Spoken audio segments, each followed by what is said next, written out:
The tall, magical tower of Bogomaren rose against the backdrop of the starry night sky. Strange, disturbing sounds emanated from its depths. Someone was telling a man to gather his strength and not dare lose consciousness, because they weren't done with him yet. Chains were visible all around, and anatomical posters of the human body hung on the walls. An order was given to administer the stimulant again. In total, he lasted 461 seconds. Today, he lasted a little longer with this reagent. Given these results, it can be said that this is a talented experimental subject, a truly useful thing. They were talking about a young man hanging from chains and bleeding to death. The man said that this was the 70-second stimulator of the magic power circuit. Can we already consider that the magic circle has been activated and the immunization vaccine suppressed? Another man looking at the test subject said that this was a good result. They also administered a stimulator that expands memory. In this magic tower, known as the strongest in the empire, the young man was slowly dying. Why was someone like him, whose gifted mind was recognized here? In this secret laboratory, there were containers with ants everywhere. An order was given to forcibly activate the stimulant. After that, the prisoner began coughing up blood. His condition deteriorated noticeably. The young man screamed for them to stop. He couldn't take it anymore. He clenched his fists, bound by chains, and blood appeared on his wrists. The man said that this test subject was too noisy and added that he was waiting for a report after the experiment was completed. One of the young men told the head of the tower that he would do everything. He was still tormented by the question, why was he here? Why was he dying in the magical tower he had once dreamed of entering? One of the observers lifted the prisoner's head by his hair and asked how Verdun was feeling. He had to pull himself together and not lose consciousness. The observer said that the magician from Verdun had turned out to be useless, but he had managed to get cocky because people had praised his intelligence a little. That was why Verdun's life force and knowledge were now being extracted in a secret research laboratory. The young man told Verdun to do something clever, as usual, and prove himself. Verdun was kneeling, suspended by chains on his hands. His bloodied body was completely exhausted. The young man said that Verdun couldn't even lose consciousness in this state. The guy looked back and asked what Verdun was staring at. He saw that the experimental ants had scattered in different directions and ordered that this be corrected immediately. The assistants apologized to Weller. Weller said that Verdun was almost an insect. He didn't have an ounce of magical power, not even enough to break his chains, so no one missed him. Although that was even better for them. Thanks to him, they now had an S-rank experimental subject. The friend with whom he entered the magic tower received sponsorship to study abroad. One could feel sorry for Rovlin. She ended up with such a friend. Some ants were crushed on the floor. Verdun told them to shut up. Weller was surprised that he was the one muttering there. Verdun shouted at the top of his lungs, demanding that those bastards shut up immediately. It all started 15 years ago. The young man had no parents and grew up in an orphanage. His dream was to become an incredible magician. In the end, he came to the magic tower to study magic. But no matter how hard he tried, he could not become a magician. The problem was the rank 1 development restriction. At the age of 7, the boy took a test to determine his compatibility with magic. The results showed that he would never become a magician. He was untalented. This was a serious blow to the child. However, he did not give up because becoming a mage was his dream. So he secretly took books left in the rooms while he was cleaning. He also studied many books from the library of the magic tower. Even though he had no magical powers, he had no doubts in his mind. Several years passed in this way. Verdun turned out to be a genius. He finally became a research assistant at the magic tower. His colleague added that genius was an understatement. How could a simple researcher come up with such an idea? This was recognized not only by the entire magic tower, but also by its head, Mr. Balrog. It was then that Verdun realized a truth he had not known before. His mind was not just talented, it was genius. Verdun thanked Lucar and said he needed to prove this thesis before the presentation. Lucar unexpectedly asked if Verdun had shown this to anyone else.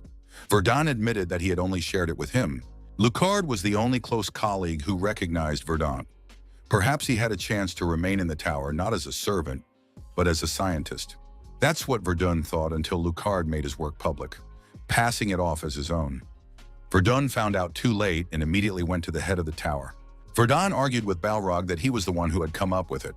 The work disappeared the day before the presentation, and then Lucar presented it under his own name. The head of the tower asked if Verdun really meant to say that he was the author of the theory of multidimensional continuity. Verdun believed that the respected head of the magical tower, Bogomirn Balrog Besias, would not leave the matter at that.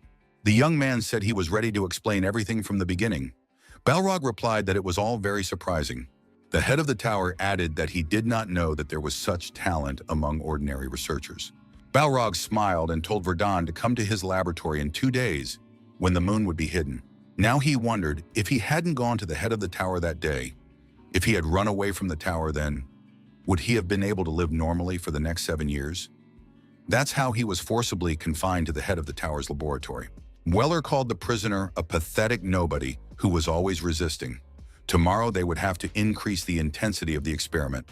Verdun became a day laborer and a nighttime subject for experiments. Verdun was told that they would try to create a magic circle on him to confirm his theory. They would inject drugs into his veins and observe his reaction, testing the effectiveness of new potions. Now the young man's life would be completely devoted to the magic tower. No one believed Verdun when he tried to reveal the truth. In response, the head of the tower threatened to destroy those dear to him. The young man thought that now everything was over. What could he do? The boy closed his eyes and images from his childhood floated before him. He was running after a girl named Rovalyn. He remembered his childhood. When she grew up a little, Rovalyn suggested that they become great magicians. The girl asked Verdun to promise her that. The young people crossed their fingers and made a promise to each other. Verdun wondered if his potential for development had been a little higher. Could everything have turned out differently? At that moment, the young man was in a solitary cell, which was filled with ants. Was it really all over? Verdun thought he heard that sound again. He heard it every time during the experiments. Did he still have any strength left? Maybe it would be better to just fade into oblivion? Verdun crushed one of the ants. The young man caught himself thinking that it was too early to give up. After all, he didn't want that.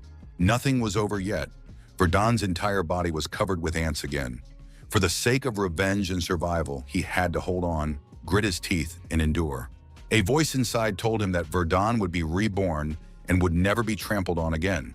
He would gain great power and exceed his own capabilities. Verdun decided that he must sharpen the blade of revenge for the past 7 years until it was razor sharp. The young man decided that he was not broken and would be able to solve this one and only problem. In the face of great power, it is not enough to be smarter than others. It is necessary to challenge fate, disregard the boundaries of theory, and complete the creation of a method for restructuring the body. It is necessary to develop a theory of resistance to the heavens. Verdun clearly decided that tomorrow he would surpass his abilities. The prerequisites for this already existed. The long-awaited theory of defying the heavens, which would allow him to restructure his body, was completed at the moment he accepted his death. Now all that remained was to prove it. This artifact could allow him to use magic once.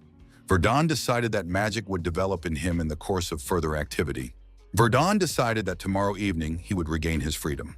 A long night passed, and finally the day came when the young man had to carry out his plan. In the morning, Veller said it was time to clean up the laboratory. The blood had to be wiped away and the cuts healed. Had Verdun really cried all night after this little experiment? The festival was coming soon, so there was no time to slack off. Once in the laboratory, Verdun began to tidy everything up, carefully cleaning everything. Rovalyn appeared in the office and asked if he was cleaning up alone. Verdun asked why Rovalyn was there. The girl replied that she had come to say goodbye to her friend before leaving. Verdun remembered that Rovalyn had told him that she would now be studying abroad in the magical city of Viren. Only the most talented students of the Magic Tower are granted such a special privilege. Verdun congratulated the girl and expressed his hope that everything would go well for her. Rovalyn said that her offer was still open and that he could go with her to Viren. She noted that he would not have to deal with ignorant fools who despised him. Verdun would be able to find new opportunities to study magic. The girl blushed with embarrassment and told Verdun not to misunderstand her. She just wanted someone to talk to, that's all. Verdun smiled politely and said that he would stay here and write to her regularly. Verdun looked sadly at the departing carriage. Rovalyn knew nothing. She did not know what was really going on here. The young man heard a voice behind him demanding that Verdun follow him immediately. Verdun was grateful to the girl for one thing. She did not interfere with his plan. The Magic Festival was one of the most famous holidays in the world. It was dedicated to the construction of the first magic tower and celebrated the rebirth of magic. It was the busiest day in the tower. When the festival begins, all high-ranking magicians go to large cities. Only low-ranking ones remain in their places. Verdun knocked on the door and entered. The man asked what brought him there at such an hour. The young man replied that the head of the tower had asked him to tidy up the treasure vault. The man said that he should have asked permission in advance. Couldn't he have thought of that? The manager allowed him to enter the vault, but warned Verdun to be careful and not scratch anything there. Verdun said he understood and opened the door to the treasure vault. The first thing the young man did was activate the artifact that blocks sound. To do this, he just had to put his hand on the corresponding sphere. Verdun decided that this was the moment when everything would begin and descended the magical air staircase. The young man saw magical rings and dials in front of him. He was interested in the second circle, an ancient artifact, the creation of which had cost the head of the tower an astronomical sum. It allowed the mage to use 3 spells and temporarily awakened the hidden talents of its owner. Verdun decided that he would need a staff to carry out his plan. To take it, he had to disable the protective magic circle. It required unlocking a 7th level spell. The head of the tower had cast it himself. For 7 whole years, our hero studied how to remove the spell. Verdun decided that he would destroy what the head of the tower was so proud of with his own hands. One of the people at the table complained that everyone else was enjoying the festival, while they were forced to guard the source of power. The second person said that there was nothing they could do about it because they had drawn the short straw. The man with a huge mug in his hand said that was exactly why he was putting up with it. If it were a matter of skill, he would definitely have been chosen. The door opened and Verdun appeared in the doorway. The man said that the guy had arrived just in time and should bring more drinks. This man declared that when he became the head of the tower, he would no longer drink cheap alcohol.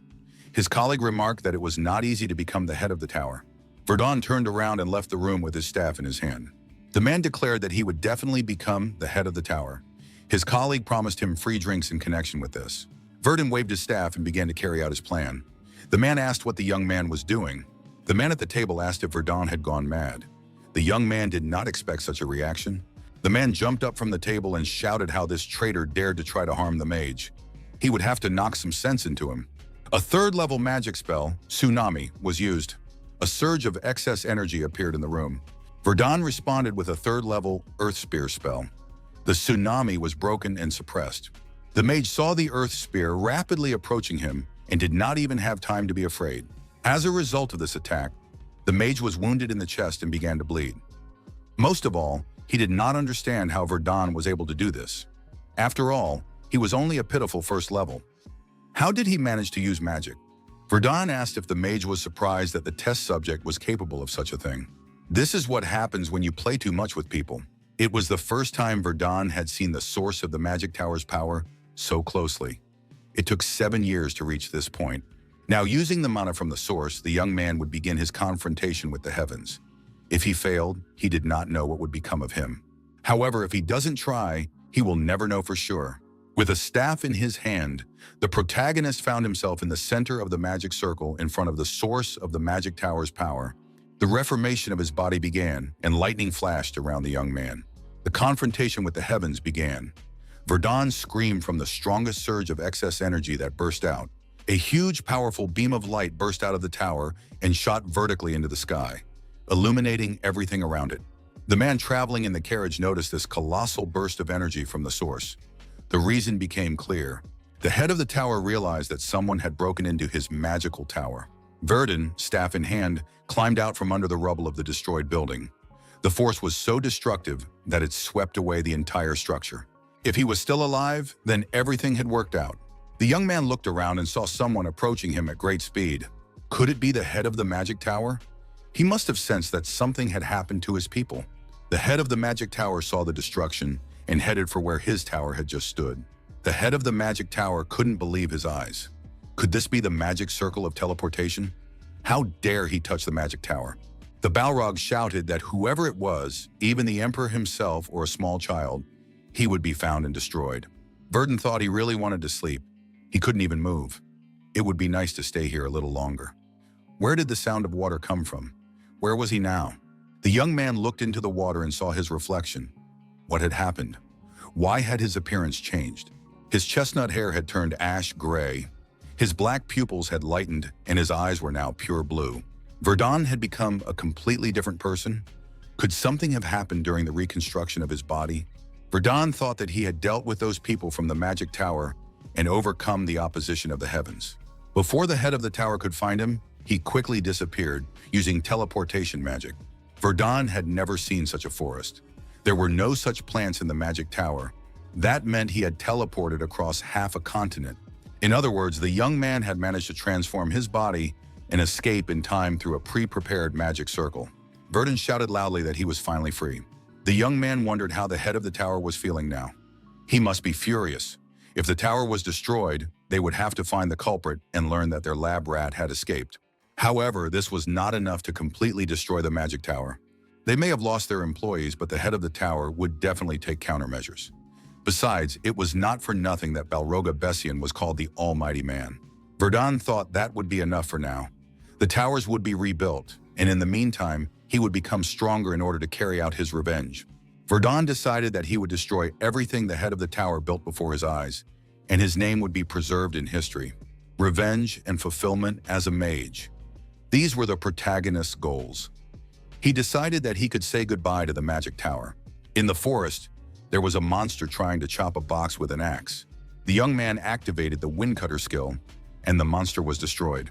Verdun looked at his hand and thought that he felt absolutely no difference when using this skill. The guy assumed that a problem had arisen during the reconstruction of his body. Except for the color of his eyes and hair, his appearance had not changed much. Even his mana volume remained the same. Verdun decided that he would not be able to find out what had happened for now. But if goblins were roaming the area, it meant that the village was not far away. The young man approached a box lying on the ground and saw cart tracks nearby. Someone had been in a hurry and dropped their belongings. Verdun activated his mana detection skill. He wanted to find the owner of this box. Verdun found a trail leading straight to the cart, which was still moving away. There was a young man in the cart. He was alarmed and frightened, urging on his skittish horse. The young man did not understand what was happening or how he had gotten himself into this mess. The fact that they had run into the remnants of a bandit gang, whose numbers had recently dwindled, was not a problem. The young man understood that his inability to negotiate and his talk about having connections with Baron Pite, as well as the fact that all his mercenaries had fled in fear, were not a problem either. But what was that creepy smile on the orc's face? The orc was busy attacking the bandits, so the young man was able to jump into the cart and quickly drive away. The boy in the cart heard a loud roar behind him and thought he was being chased. The young man continued to spur the horse on and shout for it to hurry up. The wheel of the cart hit a huge rock and the cart overturned. The young man flew to the side and fell to the ground.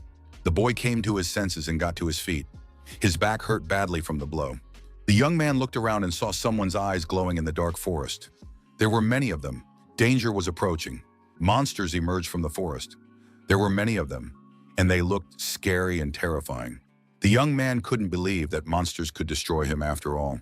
The bloodthirsty monsters, brandishing their weapons, rushed at the young man. He thought it was the end. The next moment, a stone wall appeared around the young man on all sides. The monsters couldn't reach him. The young man found himself completely inside the stone mountain. The man watching from the sidelines thought that they should have left an air hole for the young man. Verdun, for it was he, jumped onto the hill and decided that he would be able to deal with the monsters before the guy suffocated. Verdun decided that this was his first real fight, not counting that goblin. The monsters, showing their fury, rushed at the protagonist. Verdun thought this was a great opportunity to test his abilities. He used fire magic. In the next moment, multi-fire arrows flew at the monsters, instantly burning their targets. The leader of the monsters gave orders to surround and neutralize this man. Verdun activated the whirlwind skill immediately after the multi-fire arrows. This was followed by a double spell. It was the use of two skills at once. A wave of fiery arrows rained down on the monsters. Verdun controlled their direction with his hands. The protagonist was surprised because previously he would not have been able to destroy even one goblin. The increase in strength was obvious. After a while, Verdun looked around. No one was left alive. He thought that this guy needed to be freed before he suffocated. Otherwise, why had he come all this way? Suddenly, a huge monster appeared behind the young man. Could it be that it had survived? After a while, the young man was driving his cart again. He said his name was Conrad and that he would never forget today. Behind him in the cart was Verdun. The young man asked how he could thank his savior. Verdun told him to watch the road, otherwise the cart might overturn again. Conrad asked the passenger if the horde of monsters posed a danger, or at least a threat to him. The protagonist thought that this guy talked too much. Verdun believed that it was actually a little dangerous. At the very moment when our hero realized that one monster had survived after all, there was no time to think. Verdun dodged the monster's attack and activated the wind cutter skill. The monster's head flew off to the side. The young man said there was nothing to worry about. Verdun asked Conrad how often monsters appeared in this area. He had heard that thieves usually avoided places where monsters lived. The wagon driver replied that this was the first time he had encountered them here. Conrad added that this forest was under the control of Baron Pate. The young man added that he had often exchanged letters with him as a child. He had been told that thieves in this area had been exterminated. That was why he had taken the usual route without taking other mercenaries with him. However, luck had abandoned him today. Verdun had previously thought that the teleportation had failed, but apparently it had taken him to the right place, since he had ended up on Baron Pate's lands. Verdun believed that even if he had covered all his tracks and changed his appearance, the magical tower of Bogomern could still search for him. For now, he needed to hide his identity and become stronger. Conrad asked if his traveling companion was listening. Verdun said he had forgotten to introduce himself. Our hero said his name was Asher. The young man decided that he would use the name Verdun when he met with the head of the tower. The carriage pulled up to Baron Pate's estate. It was already dark outside. The Baron asked what had happened to Conrad on the road. Conrad smiled and said that he had lost some weight while running from the orcs. Pate approached the young man and asked if he was all right. Conrad replied that he had been attacked not only by thieves, but also by monsters. Pate looked at our hero and asked if this was the mage who had helped his friend. The Baron added that he would not stand aside if his friend's savior was right in front of him. Verdun thanked the Baron for providing him with clothes, food, and lodging. The owner of the estate remembered that he had not yet introduced himself to his guest. His name was Baron Pate Henrod, and he was the steward of these lands. Pate pointed to the table laden with delicacies and asked if Asher liked the food. The protagonist replied that it was simply amazing. Pate added that he had prepared 5 million elks for saving Conrad. When could he give them to the young man? The Baron also added that, if the young man did not mind, he would prefer to hire him for work. The pay would be decent. Verdun understood that he needed funds to achieve his goal. In addition, he would be able to train his magical abilities in battle. The young man asked the Baron what kind of work it was. Pate said that a few days ago they had found bodies hanging in the South Forest. The investigation showed that they were all residents of a neighboring farming town. The town itself was found in ruins. Pate continued, at first they were not sure who was responsible, but later learned that it was the work of bandits. However, after searching the entire area, they found nothing. It was as if all traces of them had been erased by magic. Asher suggested that there might be a mage among the bandits. Pate admitted that it all looked rather suspicious. Asher asked when the Baron planned to pursue them. Pate replied that it would be in 4 days. At the appointed time, a knight approached the young man and said that he represented Baron Pate.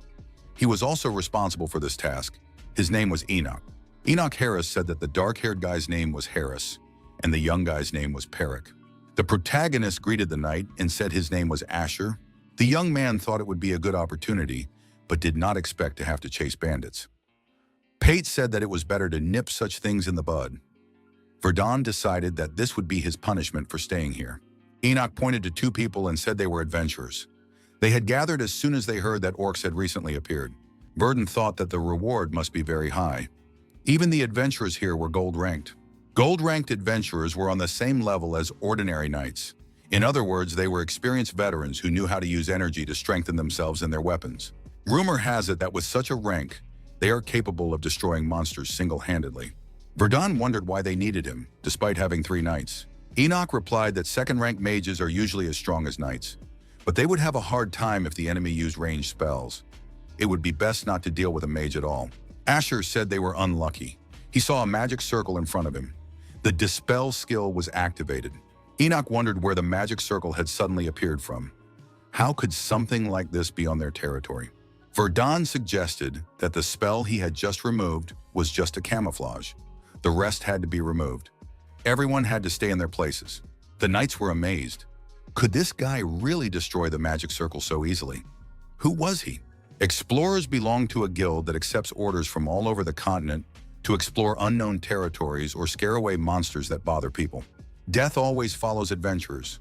But despite this, people admire them, because with their abilities come wealth and fame. However, when an adventurer becomes too powerful, and experiences many situations in which he finds himself on the brink of death, he loses control and turns his blade on other people. As a result, he turns into an ordinary bandit. An armed man stood over the carcass of a destroyed animal. He said that the damage from Payet's attack had not been compensated, and now they were suddenly attacked by orcs and goblins. In addition, there were very few provisions left. The armed man ordered his assistants to stop loafing around and go hunting. The knights, peeking out from the bushes, decided that these were the very bandits they were looking for. Perrick asked the senior knight, Enoch, what they should do. They were ready to wait for his instructions. Enoch decided to attack immediately because the robbers had let their guard down. Verdun asked them to wait. The young man said that he was accompanying the knights as someone who had to fight against magic, but they had not yet fully assessed the enemy. If the enemy mage had more circles than he did, they could lose. Verdun added that he had come up with something. The armed man said that after all the efforts he had made to expand the working territory, the subordinates hired from the previous village had also been destroyed. His colleague advised Verdun to calm down and think about what to do next.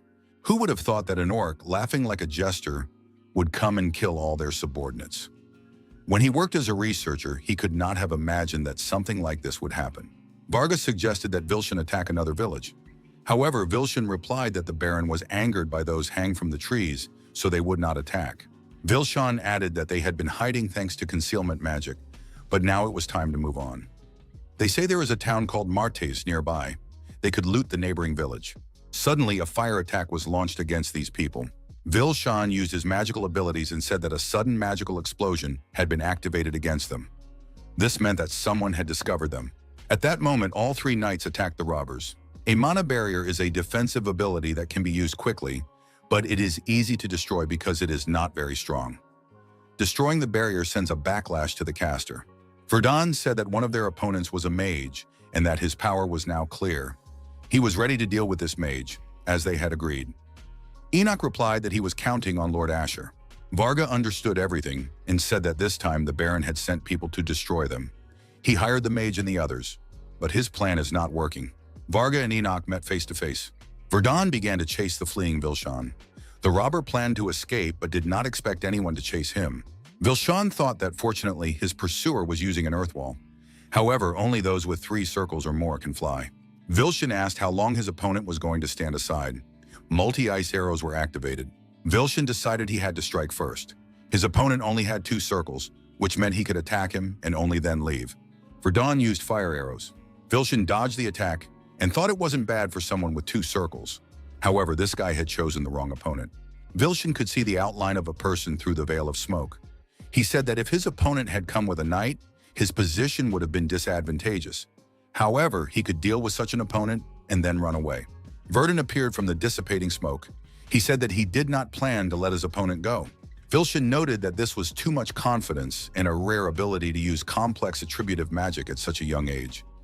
It had been a long time since he had met such a promising talent. Vilshan said that this youngster probably did not think that this would be the end of him. The 3rd circle magic falling ice was activated. Vilshan raised his hands and tried to block the attack with magic. However, his opponent easily neutralized Vilshan's spell. Our hero activated his earth spears. Verdun proved to be invulnerable. Vilshan was frightened and surprised at how a mage with 2 circles could use a 3rd circle spell. Vilshan continued to be amazed. Not only did this guy use a 3rd circle spell, but he also possessed 4 attributes. Had he been deceiving everyone from the very beginning? Vilshan was attacked, and the earth spear pierced his body through and through. Verdun thought it was good that he had come here. Now he knew how to fight against a mage. A loud roar could be heard. The sound came from a huge monster. The monster was holding the bloodied body of a bandit in its hands. 2 days before the expedition, Verdun created an experimental medicine using ingredients brought from the magic tower. He called it magic expansion chains. The young man recalled the hellish days he had spent in the magic tower. He no longer had any desire to conduct experiments on humans again. However, thanks to this medicine, our hero was able to attain the 3rd circle. Verdun, looking at Vilshan lying on the ground, thought that this mage seemed to have perished. It was necessary to bring proof of victory over the bandits so that he would be believed and earn trust. Verdun became interested in the staff that was in the mage's hand. The protagonist took the staff in his hands and assessed it. It was a magical stone wand with a spell cast on it. It reduced the time it took to cast spells and increased the effectiveness of those related to ice. the young man decided that such a thing could be useful to him. Perik appeared nearby. He asked if Verdun was okay. Perik said that when they had dealt with all the bandits, he began to worry about Asher. Our hero apologized and noted that his opponent had turned out to be stronger than expected, so it took a little longer than anticipated. Perik suggested that, judging by the destruction around them, the fight had been very difficult. Verdun asked if the knights had dealt with the bandits. Perik replied that only the leader of the bandits remained, and Enoch was now dealing with him. Perik added that Enoch should be done by the time they got there. Verdun asked Perik what should be done with the bandits' belongings. Perik replied that their lord allowed them to take whatever they liked, as long as he did not need it himself. Verdun remembered Baron Pyatt and thought to himself that this wand would be very useful to him. Enoch said that Asher had done a good job. If it weren't for the mage's help, they would have had more problems. Asher noted that it had been a good experience for him. The captured Varya was puzzled. Had these people really destroyed Vilshina? It seemed impossible to him. Varga thought that if this continued, they would be taken to the Lord and executed. He couldn't die like this in a village, because there was still so much he wanted to see in this world. Varga decided that he had no choice and needed to escape immediately. He jumped to his feet, pushed the knight away, and ran toward the forest. Varga looked at his opponents and thought that without Vilshan's magic, he would not be able to defeat them. That meant there was only one way out. The robber decided to kill the knight, steal his horse, and run away. To achieve his goal, Varya approached Enoch. However, Enoch proved to be stronger. He grabbed his opponent by the hand holding the sword, and with his other hand, the knight clutched Varga by the collar. Enoch threw his opponent to the ground over his hip and ordered his subordinates to tie him up so that he could not move. Enoch swung his sword over the robber and said that he was not here to joke around. After the bandit was destroyed, Enoch apologized to the mage for the unsightly scene. Enoch added that he didn't usually fight like that. If he had had more time, he would have cut off his opponent's head. Asher said he was impressed. Asher looked at the other bandits and asked why they had been left alive. Enoch replied that there were familiar faces among them. Perhaps some of them were survivors of the attack on Farmerstown. He planned to take them to the estate to find out who they were before deciding their fate. Harris told everyone to get ready to return to the estate. They would take the bandits with them. One of the bandits jumped to his feet and started running toward the forest. He shouted that he didn't want to die. Harris drew his sword from its sheath and said he would deal with this guy himself. Asher asked the knight to wait a moment. The fugitive disappeared into the forest but immediately cried out and began calling for help. Verdun said he could smell blood. The fugitive's bloodied head flew out of the forest. The knights couldn't believe it. Were there really orcs hiding in the forest? Asher said it was quite possible. A huge monster emerged from the forest. It was the one the adventurers had been unable to defeat. Verdun wondered if this monster could really be called an orc. Moreover, our hero sensed that this monster was not alone. A dozen similar creatures followed him. Most likely, the knights were facing the leader of these creatures. This monster resembled the one from last time. The corners of its mouth were long, making it appear as if it were smiling. Its height was impressive. The monster towered over the other members of its species. Verdun thought that it must be an advanced level. The leader of this pack gave the order to attack the knights. Enoch ordered the knights to take up defensive positions. First, they needed to focus on the goblins. They would worry about the orcs later. Enoch jumped high into the air and struck the monster leader in the chest with his sword. The monster fell to the ground and growled loudly, bleeding profusely. The huge monster grabbed a small green goblin and squeezed it tightly in its fist. What the knights saw shocked them greatly. The monster ate the green goblin. Only bones remained. After that, the leader of the pack got to his feet and picked up his sword. Verdun was surprised because the monster had healed itself after eating its fellow creature. Enoch suggested that they would not be returning home safely. The monster swung and threw his huge sword at the knights. The knight put his blade forward and barely managed to parry the attack. But why did this orc suddenly throw his sword? The orc's sword shattered into small pieces. The shards of the broken sword pierced Harris's body. Bleeding profusely, he cried out loudly. Enoch shouted for Perik to be careful. The unarmed monster approached him, but when did he have time? Perik decided to simply strike the monster's arm, which he did. However, Perik's sword got stuck in the monster's arm, and it was impossible to pull it out. The next moment, the Earth Spear skill was activated. The monster was subjected to an intense attack. Asher shouted for Perik to step back a little and stand behind him. Perik did so, and said that he was fine now. Perik was upset. He didn't know what to do, because now he couldn't get his sword back. Asher suggested that the monster's recovery speed and physical endurance had increased after it ate the goblin. Perrick said he had struck with all his might, trying to wound the monster's arm. He had never heard before that orcs could be so strong. Perhaps this was a special creature from the legends? Recovery and strengthening through absorption, control over those below. This monster was clearly different from an ordinary orc. Its strength was comparable to that of a knight. Verdun thought that if that was all, then this monster was too weak to be called a special being. Ordinary spells have limits. Even if more magic is invested, the area of effect will not expand beyond a fixed size. If the limit is exceeded, the magic itself will fade away. Such is the law of magic. However, there is one spell without limits, Earth Control. Verdun activated this spell, and everything around him was subjected to the effects of excess energy. The knights cried out that the earth had begun to shake. First monsters, now an earthquake. Enoch ordered them to remain calm and not leave their positions, because this was the magic of their mage, Asher. After the magic was cast, the situation on the battlefield changed slightly. Enoch said that it was difficult to remain calm in such circumstances. The people found themselves on a small plateau in the middle of a huge pit. The monsters tried to attack the plateau, climbing up it by any means possible.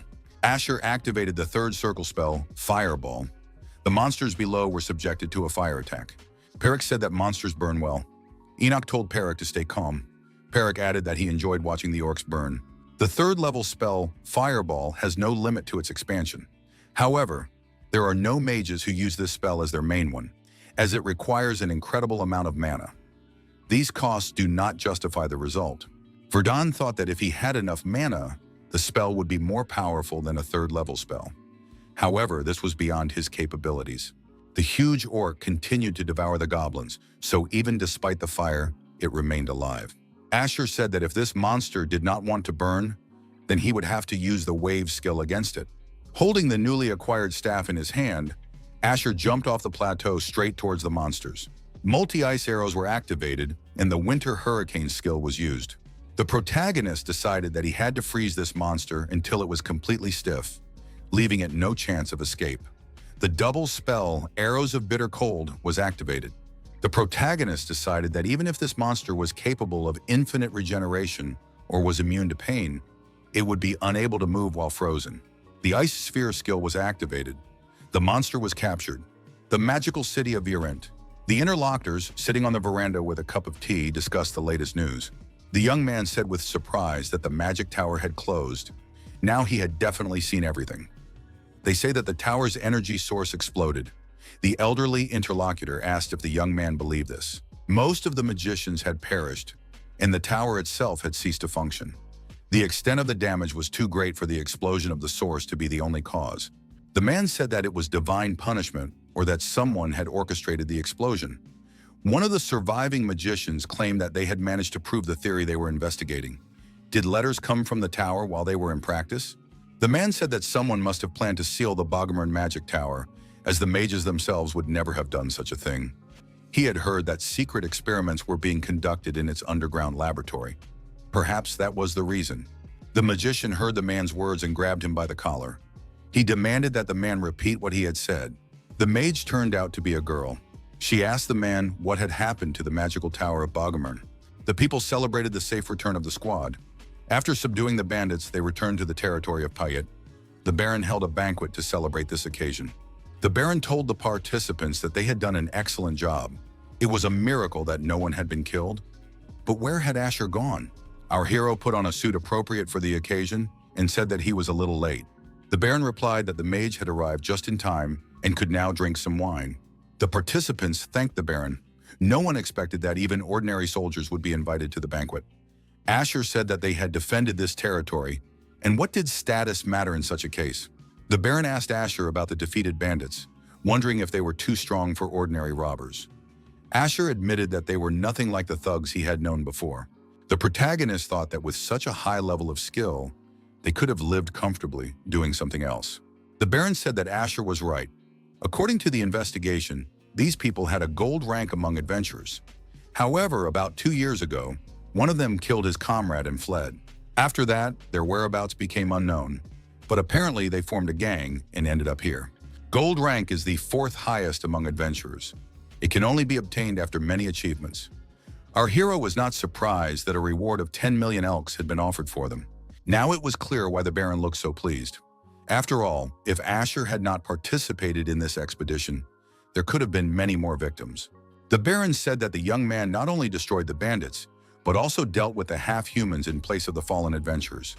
The Adventurers Guild also sent their gratitude. Asher became the pride of this territory. Baron Pate said that wine had a strong effect on him. Asher thought that the Baron had drunk too much. Pate added that thanks to the young man, the villagers kidnapped by the bandits had been freed. A dignified funeral was also held for the victims. Pate suggested that everyone raise their glasses to Asher, the mage who had saved the Pate territory. The banquet that followed was completely different in atmosphere from what the young man had seen earlier in the Magic Tower. It was a celebration where everyone had fun together, regardless of status. In the Magic Tower, everything was different. The warm and friendly attitude of the locals deeply touched our hero. This was the first time since escaping from the tower. Verdun could laugh heartily. All this time, no one yet realized what changes the destruction of the Magic Tower would soon bring. Rovelin approached the tower and saw that it was intact and undamaged. Were the rumors exaggerated? At that moment, someone called out to the girl. A young man asked Rovelin if she had just returned from Variant. The girl confirmed this and added that she had heard about the energy source that had gone out of control and destroyed the area. However, everything looked better than she had expected, and this brought her relief. The young man said that the building could be quickly restored. Rovelin asked where Verdun was now. The young man pointed in the direction where people were gathered and said that he was there. People were studying a list of missing persons. Rovelin approached him and saw Verdane's photo among the others. She thought it was impossible. The list said that the young man had disappeared while on duty in the power room. Rovelin wondered if that meeting had been their last. The girl burst into tears. She didn't want to part like this because this guy was like family to her. The man put his hand on the girl's head and told her to stop crying. Anger towards others won't change anything.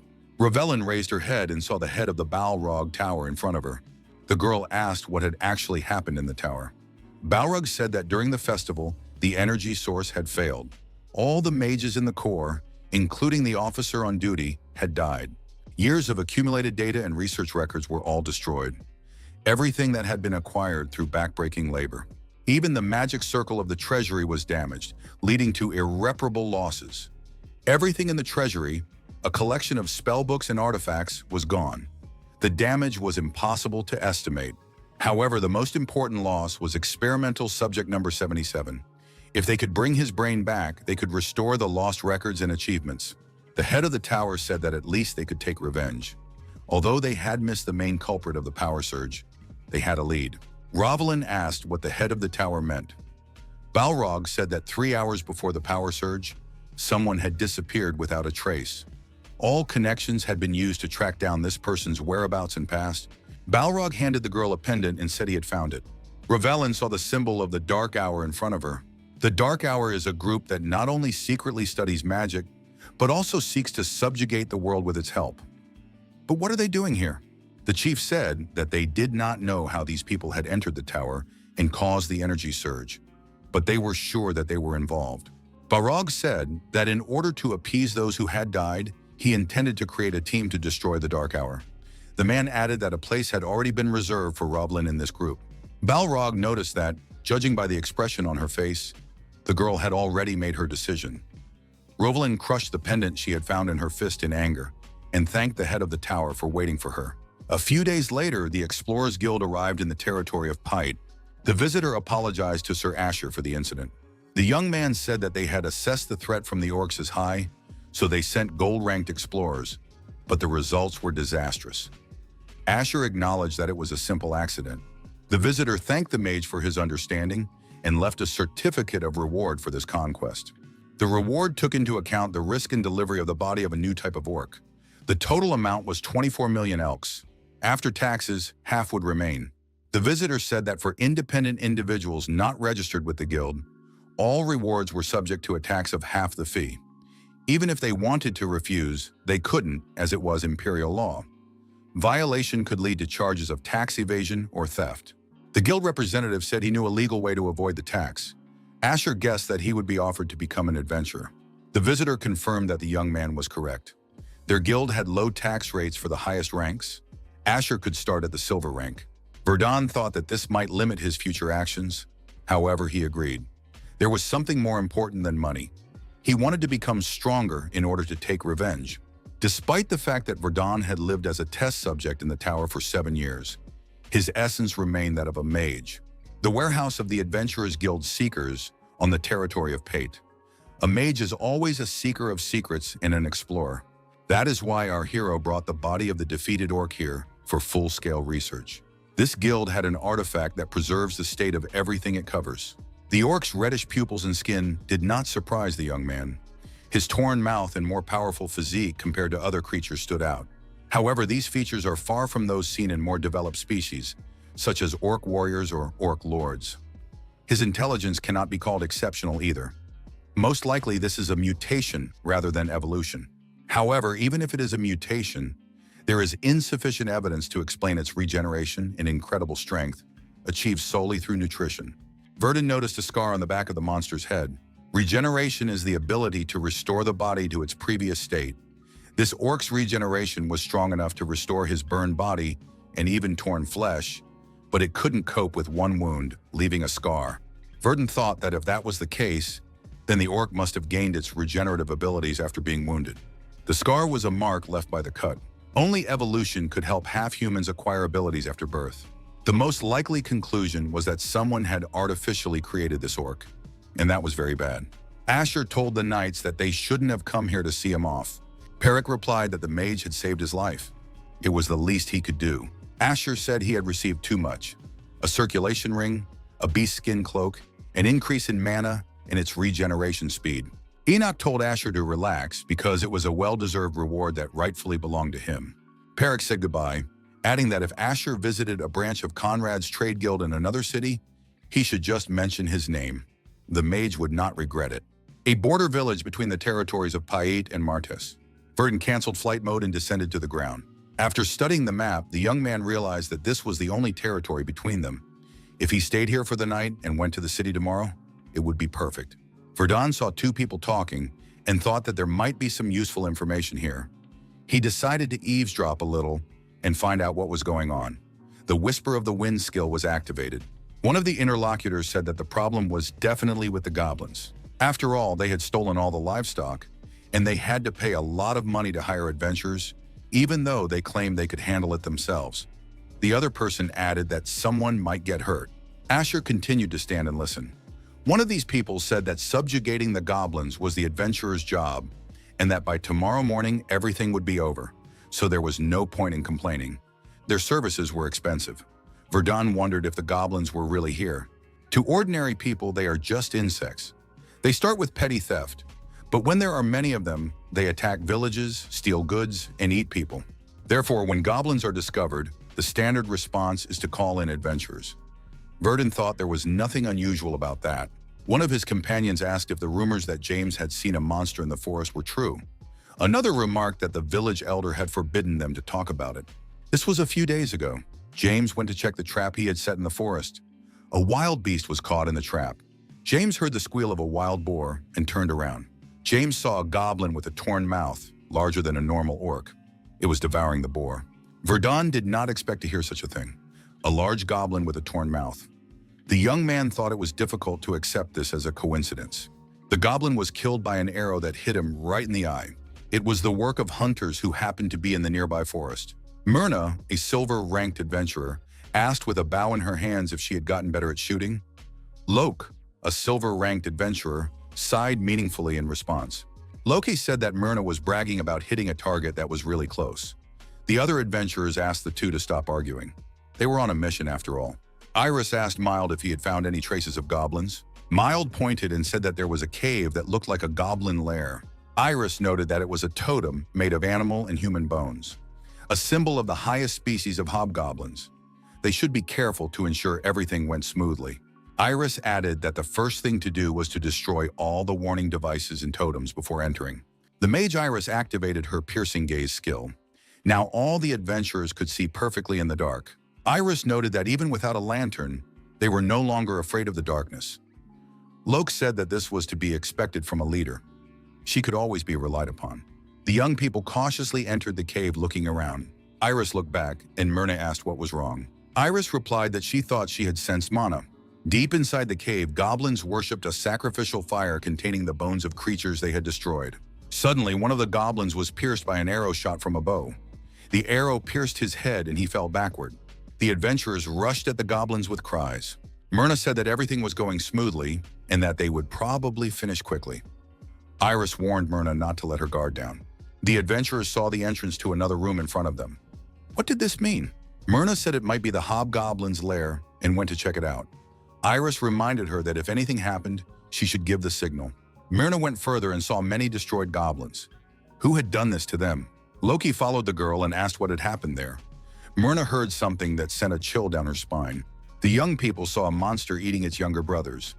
Goblins. The adventurers were stunned. A giant monster was devouring its own kind. Was it some kind of mutant? No one had mentioned that they might encounter something like this. Now, they needed to focus on destroying this mutant. If it was alone, they could handle it. Iris explained the plan of action. Iris said that Myrna would attack the monster's right eye, Mild and Loke would distract the creature, and she herself would finish off the monster. Myrna crept as close to the monster as possible and took aim with her bow. The arrow flew out and hit the right eye right on target. Blood spurted in all directions, and the monster screamed in pain. Loke jumped at the monster and struck it on the head with his sword. At that moment, Iris activated her mana explosion skill. Magic circles were used. The wounded monster grabbed the nearby goblin's body with its huge hand. It swung its arm and the goblin flew towards Iris. Loke was surprised. Did it really throw the goblin? He shouted at Iris to duck immediately. Unexpectedly, the air rail skill was activated, and the flying goblin collided with an obstacle, changing its flight path. The goblin's body hit the cave wall next to the adventurer, leaving a huge bloody stain. At that moment, Myrna fired several more shots from her bow, and all the arrows hit the monster's head. The monster lost its footing and collapsed to the ground. Myrna ran up to the commander and asked if Iris was okay. The girl replied that she was fine. Iris thought that if the goblin had hit her, she would have surely died. However, the trajectory of the body changed during flight. How was that possible? Myrna said that in any case, the mission was accomplished and no one was hurt. They had to hurry to the village to receive their well-deserved reward. At that moment, someone was watching the adventurers from the depths of the cave. Verdun, who was nearby, thought, "It's good that everyone is safe." He decided that it was worth using his invisibility to watch what was happening. Thanks to this, he noticed one of the laboratory's research objects. All the objects the protagonist had encountered since escaping the tower had one thing in common: a wide mouth resembling a jester's smile. However, this goblin was different from most. Unlike the others, it did not possess increased physical strength and did not regenerate. It did not become stronger by devouring its fellow creatures. Perhaps it was just a large goblin or an unsuccessful experiment. Iris decided not to leave, but to check if any of the goblins were left. She told Myrna to watch the surroundings while Loke and Mild chose other paths. Verdun noted that the girl Mage had a good sense of mana and knew how to lead a squad. She had sensed his mana before entering the cave. He thought it was good that she couldn't track him down. Suddenly, another person appeared in the cave. He said, "Did someone come here while I was away?" Iris noted that this man did not seem like an adventurer. Who was he? He should not come any closer, or she would use a spell. The man apologized for not introducing himself right away.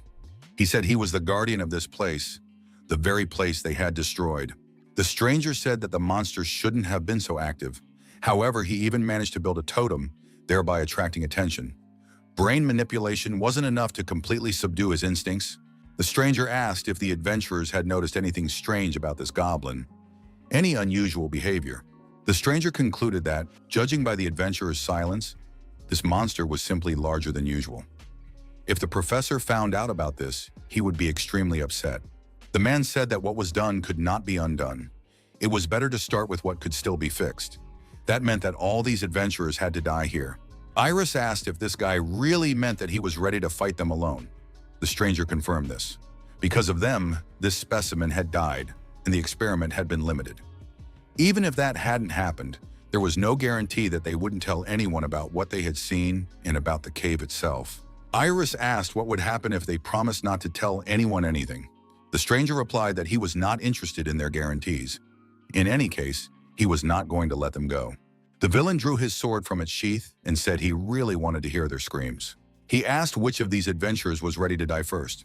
Someone said that only this guy would die here. The stranger laughed and said that it was just bravado.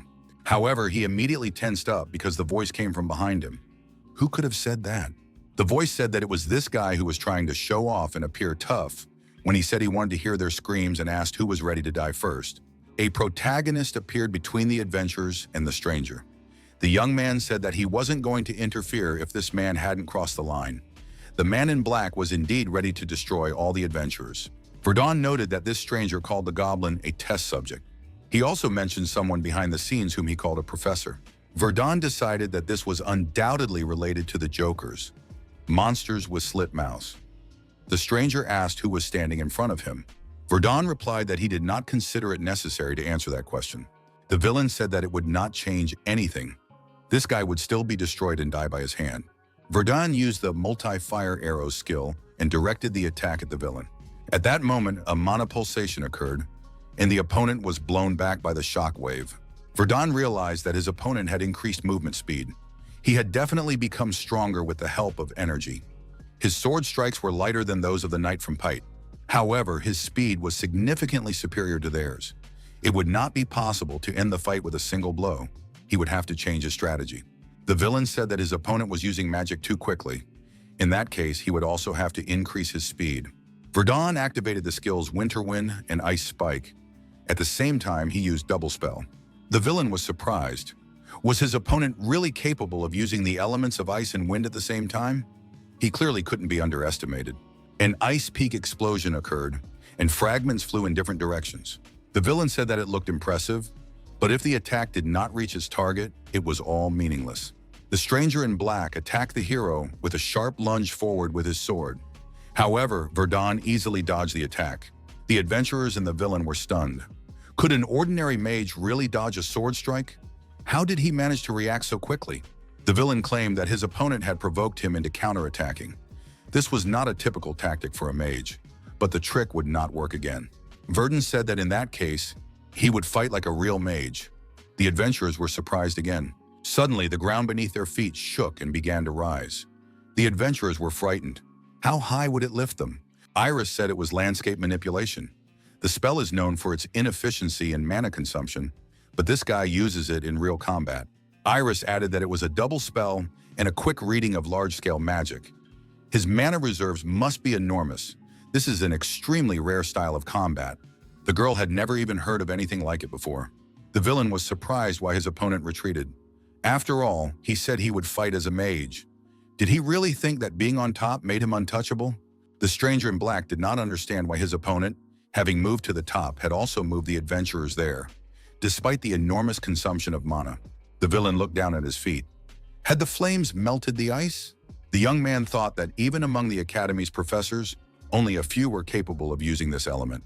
The third-level magic Thunder Strike was activated. Who was this guy really? Fire, ice, wind, and now the highest element. Triple spell. Verdun said he wanted to ask one question. In the barony of Pate, there was an orc similar to the dead giant goblin. Were they both connected to this professor? The villain said he now understood why it was so quiet there. Was his rival behind it? The bleeding stranger asked if the young man had come from the Ark. Verdun was surprised to hear about the Ark. His rival noticed this. That meant the young man could learn about it from him. Verdun asked where he could find the professor. He was interested in the experiments he was conducting. The villain thought it would be dangerous to let this guy get to the professor. He decided to make sure they both died here. However, Verdun activated the Permission of the Earth skill. Our hero hoped to find a clue leading to the appearance of the jesters, but in the end, his efforts were in vain. Verdun looked at the adventurers and decided that he needed to finish what he had started. The young man announced that from now on, the adventurers must obey his orders. The adventurers left the cave. Iris approached the young man and said that they had done exactly as he had ordered. They received an additional reward from the village elder. Iris handed her savior a bag with the reward and said that when she threatened to reveal the hidden information about the mutant goblin, the elder paid an additional 1,000,000 elks just to keep them quiet. The leader of the adventurers said that now that their business here was done, they were leaving. Verdun divided the reward equally and told the adventurers to keep a portion for themselves. The young man holding out the bag added that it was their commission. Verdun asked the adventurers to escort him from the village to the city of Martes. After the incident in the cave, Verdun set off for Martes with Iris's team. On the way, the team leader asked about magic and the theory of elements and spells. The protagonist did not object to the conversation and engaged in a discussion with her, and so they arrived in the city. Verdun assumed that a city of this size would surely have a bank. The adventurers needed to submit several reports to the guild. They said that their leader would show the young man around Martis. The girl asked where the gentleman wanted to go first. Verdun replied that he would like to start by collecting his reward and opening a multi-currency bank account. He also needed a card linked to Apple Pay. Iris suggested going to the city hall first and showed him the way. She knew this city like the back of her hand. Mild was surprised. Did Iris really seem so calm? Myrna was also surprised. Was this calm guy the same one who had recently destroyed the man they met in the cave without hesitation? First of all, rewards for captured criminals are issued through the city hall. Verdun headed there. The protagonist almost got into trouble because he didn't have time to create an ID after changing bodies. At the entrance, the guard said that he couldn't pass without proof of identity. At least an ID card was required. Fortunately, thanks to Baron Pate's guarantee, our hero was allowed to enter. At the town hall, the young man was told that the message had already been received. They had heard that he had done something impressive. The owner said that before he left the barony of Pite, Helred had shown him generosity. The young man should accept this as a sign of gratitude for saving Pat, because his family lives on the Baron's territory. Verdun also received an identity card as a gift. Thanks to this, he was able to open a bank account, so everything turned out well. The hero already had an account that he used in Verenta. However, if he used it here, the tower's owner would be able to track him down. He needed to be careful and take precautions. Verdun said he would like it to be made in the form of a staff. The blacksmith said that it would take materials and a little time to do everything properly. It would be ready in 3 days. It was Martis's smithy. The blacksmith handed the staff to the young man and said that he could use it for now. Iris asked if the gentleman preferred staffs or wands. The young man replied that he was used to using staffs when he worked a lot with a broom. The young people approached the building of the Martis Public Library. Verdun asked if there were any books on spells here. Iris replied that there should be such books, but perhaps not at a level that would satisfy the magician. Verdun said that basic beginner-level books would be fine for him. In the large hall of the library, Verdun selected a huge number of books. The clerk said that this was simply impossible. Verdun handed the clerk his card and told him to charge the books to that account and deliver them to the top floor of the Lorix Hotel. The employee asked what books he was referring to. Verdun replied that he was interested in all the books he had selected. The clerk thought it was the biggest sale of his life.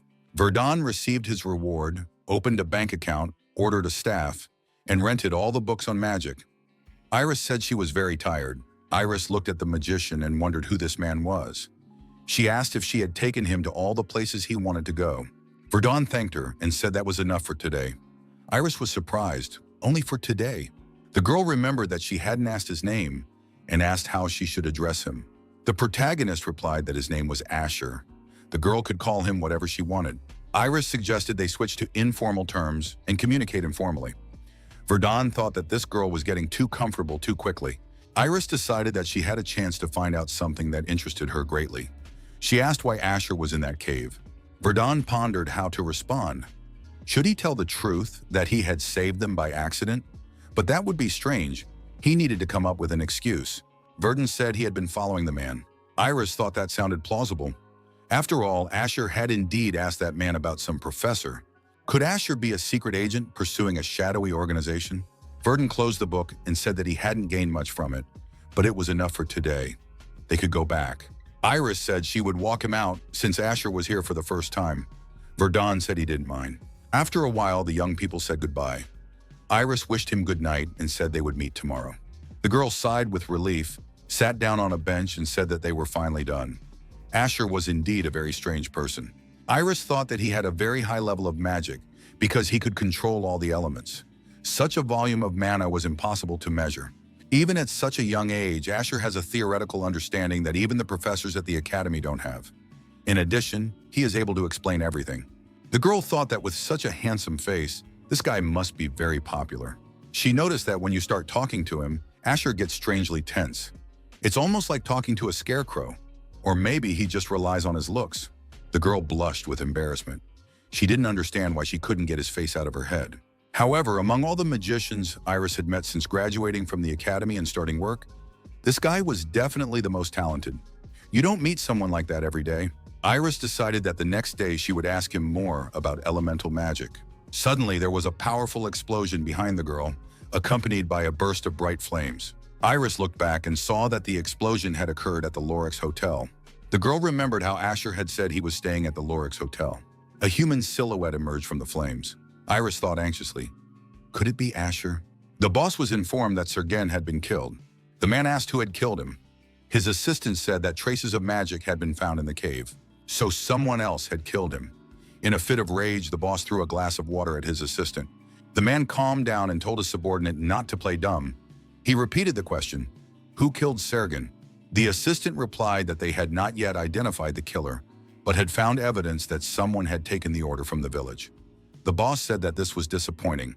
Sergen had been useful. So the test subject had also died? The assistant confirmed this and added that the remains and all traces of Sergen and the test subject had been destroyed. The man said that it was necessary to take care of whoever had destroyed Sergen. The man thought that the two test subjects from the Pite Barony were silent. Now Goblin and Sergen were also dead. The experiment was almost complete. Could it be that representatives of the Ark had noticed them? The lab owner told his assistant not to return until he found and destroyed the person responsible for Sergen's death. The assistant thought he would find the killer, whatever it took. Verdun entered the room with his staff behind his back, reading another book on the way. He was learning the cat's ear spell. The young man was surprised. Is that really how it's done? Earlier, he had wandered around the city all day. Verdun said that the director of magic was indeed ineffective. The man hiding under the bed in the room wanted the young man to go to sleep quickly, and then it would be his last moment. The villain under the bed was surprised at one point. Why had it become so quiet? Suddenly, the Earthbone skill was activated, and the villain was left without cover. Verdun used magic on him. The villain did not understand how he could have been discovered. Verdun used fire magic. The villain ran outside and tried to hide in the crowd. He wondered how this guy was able to cause an explosion right away.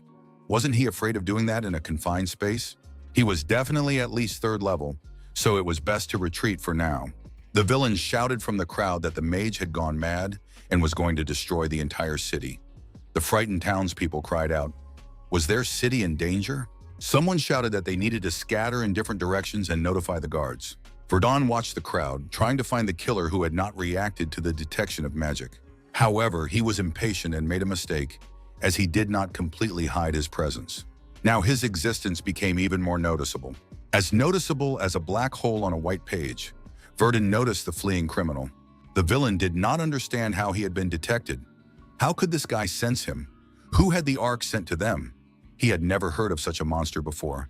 This guy did not care that there were civilians around. He continued to use spells. Verdun activated the magic arrow skill. The villain thought he was dealing with a psychopath. Verdun saw the fugitive run into a building to dodge the attack. Verdun followed him inside. He realized that the fugitive had chosen the house where the gang of homeless people was staying. One of those present asked why our hero had burst in and was causing panic over nothing. Verdun asked where the man had gone. The man said that the young man was very impatient. The homeless man added that if the guy wanted information, he would have to pay for it.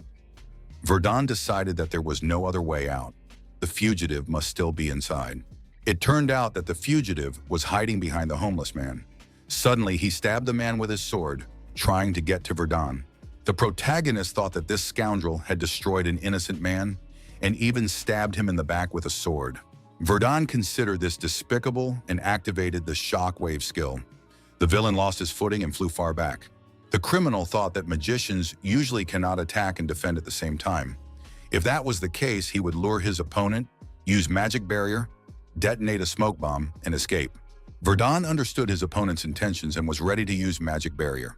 The villain realized that his opponent would not use the barrier, but would focus his mana on the tip of his staff. The villain was surprised when he realized that his opponent was his equal in close combat. Could it be that he was facing a combat mage? Verdun delivered a devastating blow, and the criminal flew to the side, coughing up blood. Once again, the Earthbone skill was activated. The villain saw magic circles in front of him. Verdun activated the Whirlwind skill. It was clear that our hero was determined. However, after the dust settled, it became clear that his opponent had fled. Only traces of blood remained on the floor. Then the young man heard someone behind him tell him not to move. He looked back. Verdun saw armed soldiers behind him. The commander said that the young man was under arrest for arson and threatening the local residents in the city. The mayor of Marty's, Henry Dacre, said he wanted to summarize the report. Could Asher really be behind the chaos in the city? The officer said that Asher was apparently a victim. Someone had tried to kill him when he returned to the hotel. This led to the clash and unrest. The officer added that this was also related to a recent incident in which someone had tried to kill an adventurer associated with their guild. That was why he had been entrusted with leading the investigation. The head of the Adventurers Guild, Oscar, was present at the mayor's briefing. Henry Deeker said he could imagine what impression Asher would have of their city. The mayor asked if the hotel had been badly damaged. Oscar replied that only the upper floor, where Asher had been staying, had been damaged. One wanted criminal from the slums had been killed. The person responsible for this was wanted. The guild leader added that they had also received testimony from the adventurer who had been protecting Asher. The adventurer claimed that while on a honey-gathering mission in the cave, he had encountered a mutant goblin and an armed assailant. Oscar noted that when they visited the scene, there was nothing there. No destroyed bodies, no monsters, not even traces of other creatures. The mayor said that this meant there was an organized group targeting adventurers. Did the guild leader really think that such incidents could happen? Oscar said that this was precisely why he had tried to assign a bodyguard to Asher. Deeker asked if there had been any problems with this. The guild leader said that rumors had already spread throughout the city that Asher was the one who had organized the explosion and spread panic. That was why adventurers and soldiers refused to guard him. Deeker acknowledged that the situation was complicated and promised to talk to his knights. The next day arrived. Verdun arrived at the town hall. The young man quickly enchanted the staff. Verdun thought that since the equipment was ready, he should start the investigation immediately. A knight entered the room and introduced himself as Jason, the deputy captain of the city's knights. He said that as long as there was a risk of an attack on the mage, he would guard him. Verdun thought that this was because the whole city was in a state of unrest and everyone was alarmed. Verdun assumed that if he had been assigned a bodyguard, it meant that the charges against him had been dropped. However, Jason looked very young, but he was still a third-level knight. Verdun asked Jason if he could go alone. The deputy commander of the knights said that he could only go accompanied by him. Asher replied that he was very sorry, but there was nothing he could do. Jason asked where the mage was going. After half a day, Jason asked where they were going. Asher replied, "What's wrong with that?" The deputy commander of the knights said that with him, you can go anywhere. Jason noted that they had not sat down once since leaving the town hall. How far did they still have to go? Asher replied that they had already arrived. This was the place he wanted to visit. Jason asked why they were here. The next moment, something incredible happened. Using his magical abilities, Asher destroyed the building. Jason was puzzled. Was this guy crazy? He had just blown up a house with magic. The mage said he had come here to find one person. He was interested in the killer who had tried to kill him the day before. Jason was surprised. Was the criminal here? Verdun thought that during the fight with his opponent last night, he managed to touch his shoulder and cast a spell on him. Our hero had recently acquired a spell that connects the target's mana to his own. The spell is called Trace. Verdun thought, if the mark was still there, it meant that the attackers hadn't noticed it. An underground passage appeared before the young people. Jason thought that the power of this mage was simply impressive. Verdun understood that the trail led precisely there. The mage said that judging by the direction and scale, this passage connected to the outer part of the city. Did Jason know about this tunnel? The knight replied that he had no idea, even though he knew all the passages in the city. Jason thought, could this be an unknown tunnel that is not marked on the map and leads outside the city? The knight realized that they had a very big security problem. The officer said they had to close the place immediately. Asher told the bodyguard to wait. The most important thing now was to find the person who blew up the hotel. Jason said that in that case, they needed to call for backup. Asher replied that there was no time. The target could get away. They had to follow immediately. Jason thought, was the mage ignoring him just because he was the vice captain? The wounded criminal retreated, following the established route. He felt he had wasted too much time here. After escaping from the mage, he had to heal his wounds and cover his tracks. That's why he had been stuck here for too long. The criminal thought if this continues, the professor might get angry and try to destroy him. Maybe he should run away? The perpetrator decided that this was a bad idea. The professor would always find a way to get him. He could only hope that the professor would be merciful. The professor said that he was the most famous person in the city of Martes. The professor added that when he came to check if he was dead, the guy had caused a mess. He had created such a spectacle that the mayor and the Adventurers Guild now knew about them. What kind of killer spreads information about his target throughout the district? The professor said he was waiting for an explanation, clear and concise. The young man said that after receiving the order, he immediately went to Martes and checked the transportation department. Then he found out where the man lived and set up an ambush. However, the man somehow sensed him and used a powerful spell. The assassin added that he hid in the crowd and tried to run away, but the mage pursued him all the way. He barely managed to escape using a smoke bomb. The professor asked, "Does this guy really think he can escape thanks to some strange smoke?" The young man suggested that this happened because his escape coincided with the arrival of the knights. Perhaps that was why the guy retreated. The professor refused to believe that the mad mage who used the spell in the city simply gave up because of the smoke and the appearance of a few soldiers. The professor told the young man to take off his armor right away and burn it immediately. The performer was surprised. Why do that? The young man was surprised. Why were there still traces of mana on his armor? He remembered his battle with that mage. Could it be that the guy had cast a tracking spell on him? The professor shouted that they had been discovered. He added that he would now take the sample, and the assistant should destroy everything and seal the entrance. Verdun understood why the connection with Trace had disappeared. The villains had discovered his mark. The protagonist said that unfortunately it was already too late. Verdun looked at the armed young man and thought that he was the same person who had attacked him, judging by his build and posture. So the one standing behind him was the professor. The professor asked if this was really the mad magician he had heard about. The Ark had sent a very strange guy this time. Verdun thought that this was not the first time he had heard of the Ark. The protagonist decided to deactivate these people and then ask them questions. The Earth Spear skill was activated. The professor asked his assistant, "Where is he going? What are they going to do now?" The professor said he had no choice but to continue with the plan. He added that the young man had to buy him time by any means necessary. Verdun said that the professor would not go anywhere. Magical abilities were used, namely the skill Magic Arrow. The assistant said that the professor could not be followed and began to swing his sword. Verdun thought that a weak arrow could be blocked, but if the blow was too strong, it could destroy a person and prevent the truth from being revealed. What should he do? Jason shouted that he would delay the armed man and Asher could follow him.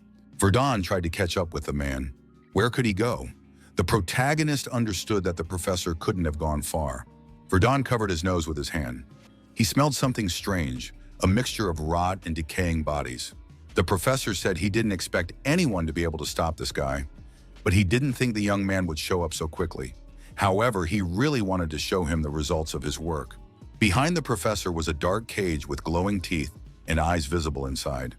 The professor asked what the young man could say about these creations. Verdun suggested that these were the very jesters he had seen. There was probably a whole squad of them here. The professor said that these were not jesters to be mocked. This was a new stage of evolution. These were not the most successful specimens as they did not fully reflect his ideals. The professor pressed a button on the remote control he was holding and said that these specimens were still enough to tear any intruder to pieces. The monsters came out of the cage. The professor told the young man to appreciate his work. Verdun replied that he didn't have time and activated the skills Wave and Thunderstrike. This was followed by a doubling of Thunderwave. The monsters that had broken free were deactivated and scattered in different directions. The professor couldn't believe that this had happened. Who was this madman? The man decided that he had been deceived. He thought he was dealing with a simple third-level mage. To do something like this person must be at least fourth level and closer to the upper limit. The professor said he had spent decades completing his research, and now everything could disappear in a matter of minutes. The red button on the wall was pressed, and a unique specimen previously kept in a separate tank was released. The professor said it was time to awaken his masterpiece. Verdun, standing behind the professor, asked what he was going to do. The professor was surprised. Was this guy still alive? The squad was supposed to have destroyed him. Verdun said he had bad news for the professor. He added that he had burned them all. Couldn't he smell the burning? The professor thought that the samples were not perfect. However, one mage cannot destroy the entire squad. It turns out that this guy really is a fourth-level master. Verdun asked the professor, pointing at the monster, who it was.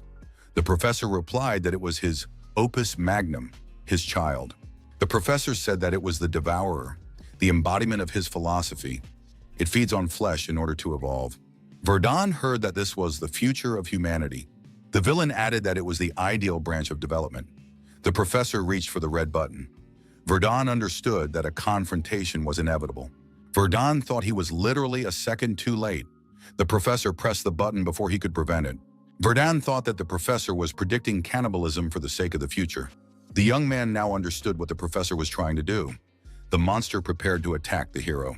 The professor, bleeding profusely, called the young man a mad magician. He added that the boy's mana had marinated the meat to the bone, and his child would taste it. The monster said he wanted to eat. The young man was surprised. Could this monster really talk?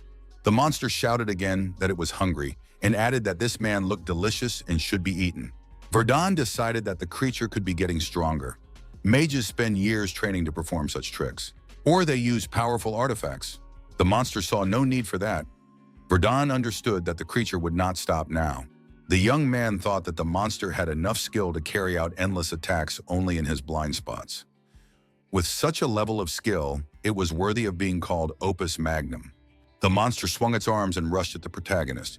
The young man managed to activate his defense. With a gleam in his eyes, the hero decided that the devourer was no match for him anyway. The protagonist had one habit. He had lived in Bogomir for 7 years as a research subject. So the young man had to constantly suppress his rage. Then when he returned to his room after the experiments, he used his accumulated emotions as a driving force and completed his theory of confronting the heavens. Perhaps that is why the stronger he felt, the more anger he spilled out. After that, his feelings ceased to cloud his mind, and he began to think rationally. Verdun thought that the professor's work was indeed better than his. The devourer, as the professor himself called him, possessed physical abilities on par with the orc jesters of Pite. This monster regenerates in much the same way as jesters. However, the devourer's flexibility and speed are much higher. The protagonist attacked the monster with his staff. The devourer jumped aside and was hit by the earth spear. The young man said it was a trap, and the monster fell for it so easily. A magic arrow was also fired at the monster. Verdun thought that any knight could defeat it. The devourer cannot distinguish even the simplest feints. It just swings its fists, even though it has plenty of strength. At one point, the earth spear pierced the monster's body through and through. The young man decided that it was a humanoid beast. Verdun noticed that the creature was too weak to be called the best creation. The professor couldn't understand. How was this possible? How could his opus magnum have lost? This creature acquires the traits of its prey through absorption. In this way, it continuously becomes stronger. The professor believed that his creation was a man of the future, a non-human. And yet it fell so ingloriously in this battle. The professor decided that his child had only just awakened. The child was still hungry and could not use its full power. If he had another chance, he would feed it to restore its strength. Then it would be possible to destroy this magician and escape. Verdun said that given the structure of the facility and the remaining traces, there must be records. He asked the professor where the experiment records were. Verdun told the professor that if he didn't hand over all the findings, he would have to destroy the monster right there. The professor agreed to do so. He assumed he had been given another chance. If this guy was also a mage, seeing the records might make him spare his life. The professor handed the young man a huge notebook and said he didn't mind him looking at it. These manuscripts contained the entire value of his cruel research. Verdun immediately opened the notes and familiarized himself with the contents. A few seconds later, the young man threw the notebook on the floor and said he didn't need it. The professor asked what the young man thought he was doing. He said that from a biological point of view, these studies were of the highest value. Except for ethical violations, they could even compete with the magic tower of Bogomir. Verdun said that he had completely different views. Moreover, the plan described at the end of the manuscripts could cost humanity dearly. The professor was surprised. Would this magician simply destroy him and these people? Verdun said that if the professor told him what the Ark was, he might reconsider his decision. The protagonist thought that Jason was already on his way here, so there was no time. If he wanted to avoid complications, he had to finish everything here. Verdun told the professor that it was time for him to disappear. The professor said that he hadn't finished his work and needed more time. Verdun activated the flames and set the professor and his creation on fire. Jason burst into the room and asked if Asher was okay. The magician replied that he was fine and asked if Jason had dealt with the killer. The knight smiled and said that he had dealt the killer a heavy blow to the side. Verdun thought that Jason had probably just left. Among the records provided, our hero saw a map with a certain place marked on it. Verdun assumed that, judging by the terrain, it was somewhere near Martes. Our hero was intrigued by the red mark on the map. What did it mean? Suddenly, Verdun grabbed his head. The young man felt a sudden headache and loss of strength. These were symptoms of mana depletion. Several days had passed since the professor's defeat. Peace had returned to Martes after that incident. Henry Deeker was furious after confirming the professor's plans and the existence of the underground passage. As a result, the city's knights were put on alert. The troops conducted a thorough inspection of the city and strengthened security measures. The commanders announced that they would search for new passages and close any they found. However, this no longer concerned our hero. Now the young man was preoccupied with injections of stimulants to expand his mana circulation. Thanks to the injections, which affected the capabilities of his body, the protagonist reduced the years of training required for a mage to a few weeks. Verdun decided it was time to move on to the next stage. The young man had reached the middle of the third rank in Verdun's elementary magic system. The boss sitting on the throne asked, "Was the professor really dead?" The man added that he had been thinking about dealing with him for a long time. Now the professor would no longer annoy him. The man said that the professor had been destroyed by the mysterious Asher. He would have to meet him in person. Verdun arrived at the Martes Knights training ground. This place had been marked under the professor's guidance. It was an old abandoned research center. The center was located in a forest on the border of Martes. It was hidden under a massive tree. There was an entrance that could only be accessed after unlocking a mechanical device. Inside, apart from rats and insects, no significant life forms were found. The only thing they managed to find was an emblem in the form of fangs, which the professor had mentioned in his diary. They also found the skin of a mangacap, known for its high physical endurance. There was no information about a group called the Ark, or those involved in breeding non-humans. Nevertheless, the protagonist got his hands on the valuable mangacap skin and managed to prevent a catastrophe in Martes. The young man considered this a good result. Jason said that the mayor was looking for the mage. Diker told our hero that he owed him. Asher replied that it was nothing. The mayor said that thanks to the terrorist plan that Asher had uncovered, they were able to catch the remnants of the group hiding in the city. However, they did not obtain any significant information because all the criminals were madmen manipulated by the notorious professor. Diker said that he had kept the young man's contribution a secret, even though it was significant. The young man agreed because otherwise the citizens would have panicked. Verdun thought that reputation was important and that he needed to build his own if he wanted to earn money and gain experience. When he was recognized as the mage who saved the city, he would probably have more opportunities as in the territory of Pate. However, the reason the mayor agreed to keep this incident a secret was because it was a repository of rare items. These items were acquired directly by the city or by criminals. Verdun was surprised when he realized that it was a repository of magical items. The young man understood that he could receive a much more valuable reward for his efforts than just money. In this repository, one could find a skillfully crafted mithril sword that could be easily charged with mana. There were also high-quality weapons and magical artifacts. The mayor said they had everything. Asher could take his time and choose what suited him. Verdun thought that there were many opportunities to earn glory, but the chance to obtain such rare magical artifacts was rare. Verdun asked the mayor if he could appraise them. Diker replied that he was impressed because the young man was a mage, but he was able to understand the value of an artifact. Verdun noticed the Staff of Escape, which could increase the speed of spells. Our hero was also interested in the magic cloak, which changed resistance to physical attacks and fire. There was also a ring of restoration, which increased regeneration after injuries.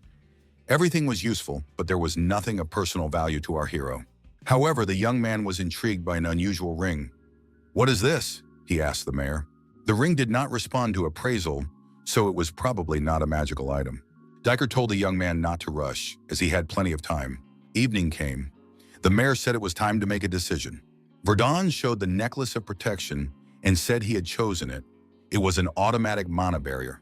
The mayor said it was a good choice, but wouldn't the necklace require more mana than creating a barrier by hand?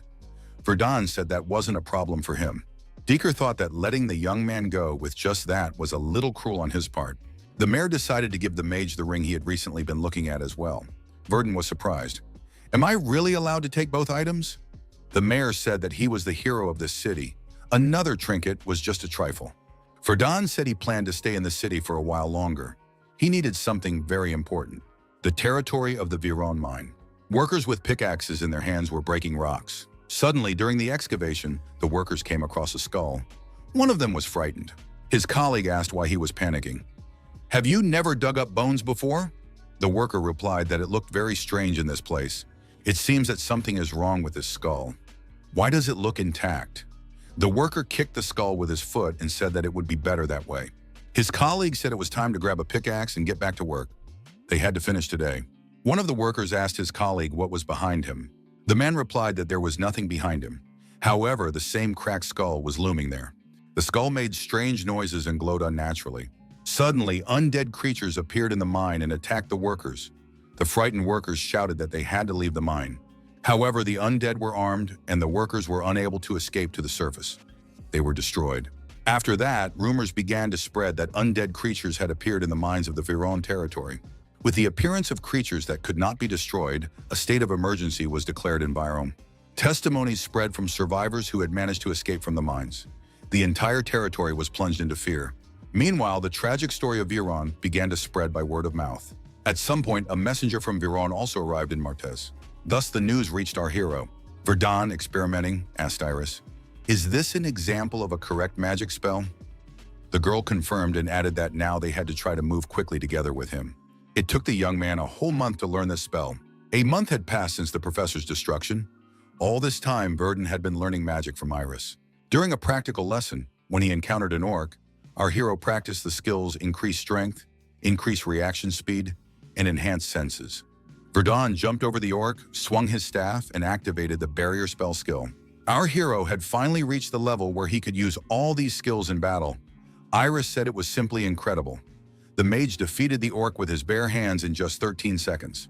Looking at our hero, Iris thought that this guy could handle anything. Verdun said that these lessons had definitely paid off and thanked the girl. Iris said that Asher was simply amazing. He could have learned all this on his own. Verdun replied that he had no books left and was experiencing stagnation. If it weren't for Iris, he wouldn't have been able to learn spell magic. Iris thought that despite his skills, this young man was modest and handsome. Are there really such wonderful people? He is simply ideal. He has all the advantages. Why is he not interested in romantic relationships at all? Iris asked, "Does Asher have a problem communicating?" The young man turned around and said that he did not have such a problem. Iris thought that he had just read her mind. Asher noticed that everything was written on the girl's face. Iris cried out that there had been a misunderstanding. The head of the Martessa Adventurers Guild, Mr. Oscar, greeted Asher. He said he had a request. Oscar was conducting an investigation when our hero was falsely accused. The reason Oscar was looking for the mage may be that hordes of undead had appeared in the mines near the territory of Viron, which borders Martes. Their numbers were so great that help was needed. Rumor has it that contact with the undead causes curses and diseases, so no adventurer agreed to help. Then Oscar learned that Asher had dealt with the professor and came to him. Verdun didn't really want to get involved, but he was out of money. The protagonist decided to take advantage of this opportunity to improve his reputation, so he agreed. Those watching the mage noted that he also trained in close combat with a staff or spear. Not only did he look good, but he was also in excellent physical shape. Verdun said he had heard strange rumors. Did Iris know about them? The girl replied that she had heard nothing. However, in reality, Iris knew about it, of course. In any case, the young man did not expect her group to go too. Was Iris not afraid of the undead? Iris replied that silly rumors about curses did not affect academy graduates like her. Besides, they would be supporting Asher in the rear, not on the front lines. It was a great opportunity to earn achievements without actually fighting. Myrna thought that, in other words, they were not part of the combat group. The carriage with the squad left the city and moved along the set route to the Viron area. A day had passed since the expedition's departure. The adventurers noticed that Asher had been using flight non-stop since yesterday. Was everything okay with his mana? Why was he keeping his distance from them? One of the girls asked Iris about her relationship with Asher. They seemed quite close. Iris replied that they were like younger and older friends. During their last mission, their group got into trouble. Then Asher suddenly appeared and saved them. After that, they became closer. The girl asked if they were both graduates of the same academy. Iris replied that this was not the case. Asher was more like a mentor, but the age difference between them was small. Asher suddenly jumped into the carriage and said that a horde of undead had been spotted ahead. It seemed that they were pursuing the inhabitants of the Viron territory. The young man said he was going ahead to help the locals.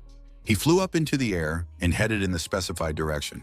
It was still quite far from the area of conflict, but there were too many undead. Verdun decided that this was the perfect opportunity for him. Our hero devoted a whole month to magic, spells, and it was time to see the results. Among the treasures the young man stole from the Tower of Magic was a grimoire. Only third-level mages and above can use it. However, even simply opening this book increases the caster's magical power. It is a rare item that all mages desire. Only the master of the magic tower can create it. This requires expensive materials, so only a limited number of grimoires are made. Most of them are already in use, which makes them ineffective. The one our hero brought is an unregistered grimoire of elemental magic. The young man engraved a complex, permanently bound magic circle called Connection in it. Now his first real test after completing his connection with this grimoire is geographical manipulation. After an intense attack, the bones of the undead scattered in different directions. The frightened adventurers also left this location. Verdun used the skills Air Road, Flame, and Double Spell. Then there was an explosion, and the undead were destroyed. Everything was set on fire. The adventurers, watching our hero, noted that he had been using flight since yesterday, and he still had enough energy to use such spells. Verdun thought that the spell he had recorded in the grimoire was an earth element spell. Perhaps it was the result of the combination of the enormous mana of his altered body using superiority over the sky. Iris thought that Asher was already beyond the 4th level. Definitely, these were not the skills of a 3rd-level mage. Iris looked back and saw undead approaching her from behind. The girl screamed loudly in fear. Suddenly, a huge warrior in platinum armor with an axe appeared. He destroyed the undead and asked where all his loot was. The warrior said he didn't understand anything. Could someone explain it to him? The warrior asked in surprise why everyone was silent. He repeated the question. Where was his loot? The warrior with a platinum pendant on his chest shouted for an answer, and not to test his patience. Iris immediately realized that she was facing a warrior nicknamed Butcher Galliarch. But why was this man here? The girl replied that all the undead had already fallen under their blows. The butcher was indignant because there were dozens of them. When they were far away from here, a message came about the horde of undead. There must have been quite a few of them, but now he learns that they have all been destroyed. The butcher looked at the mage and thought, could this guy have done all this? The butcher asked the blonde-haired young man if it was his work. Verdun replied in the affirmative. The butcher said it was very rude to answer that way. He came here because he was hired to hunt these undead. The undead were his prey, and this mage simply stole his job. The butcher said that the young man had interfered with his work, so it would be better if he paid him. Verdun, with a glowing staff in his hand, calmly looked into the eyes of this brute. Verdun asked how much the guy thought he should be paid. The butcher noticed that his opponent had suddenly increased the distance between them. He had probably chosen a position for battle, as befits a mage. The butcher was puzzled. Did this young man really intend to fight him? The bully's eyes lit up, and he said that in that case, he was ready to have some fun. The adventurer told the mage not to act foolishly. He would not be able to fight the butcher. Iris also said that this man was dangerous. However, dangerous was an understatement. He was strong and had a violent temper. Several years ago, he got drunk and started a fight in a tavern. He crippled a knight who was simply trying to stop him. Iris said that this was a serious crime. How could a drunk knight cripple a man? The adventurer said that the guild did not punish the butcher at all because they needed such a warrior. Gode, a mage from the Galliarch group, said it would be unreasonable to expect the usual rules to apply to someone like the butcher who has a platinum rank. The guild is well aware of this fact. Nerian, a fighter from the Galliarch group, told Gode to stop explaining everything to them. They had to try to stop the butcher. If their destination was Viron, it could become a real problem in the future. Gode agreed that in that case, they shouldn't make the situation worse. Gode told Galliarch to calm down. These people are probably just carrying out an order from Viron. Gode added that if Galliarch fought, it could lead to big problems in the future. Galliarch noted that they could just kill all these adventurers and say they were ambushed by undead. Gode told our hero that he seemed very confident in his abilities. Gode added that he wants to show this guy his place and used his magical abilities. Verdun realized that magical pressure was being used against him. It seems that this guy is, at best, a 3rd-level mage. The name sounds majestic. Few would argue with that. But it's just a technique in which he releases raw mana. However, it had an effect on some people. Verdun was surprised. Was his opponent really ready to use it in real combat? Verdun looked at his opponent and attacked him energetically in turn. Gode staggered and, unable to stay on his feet, fell to his knees. Galliarch thought, Did this guy interrupt the magical pressure and knock Goad out? But Goad is a good mage. Galliarch realized that this guy was much stronger than they had expected. The butcher asked the young man his name. The protagonist replied that his name was Asher. The young man added that they would meet again in Vero. The clash with Galliarch's group ended sooner than expected. The expedition entered the city. Murda's team, tasked with protecting the surviving members of the royal family, was delayed on their way to Viron. By entering into conflict with Galliarch, Verdun incurred the displeasure of part of the group. The next day, Lord Viro, Mr. Farned van Viro, thanked the guests for responding to the call. An order was given to proceed to the mines of Viron. Viron's troops participated in this expedition. The goal was to destroy the suddenly appearing army of the undead. The Order of Loas also took part. A group of adventurers led by Galliarch also set out for the mines. The butcher promised that there would be no casualties among them. Galliarch asked the leader of the detachment, Martez, if he was nervous.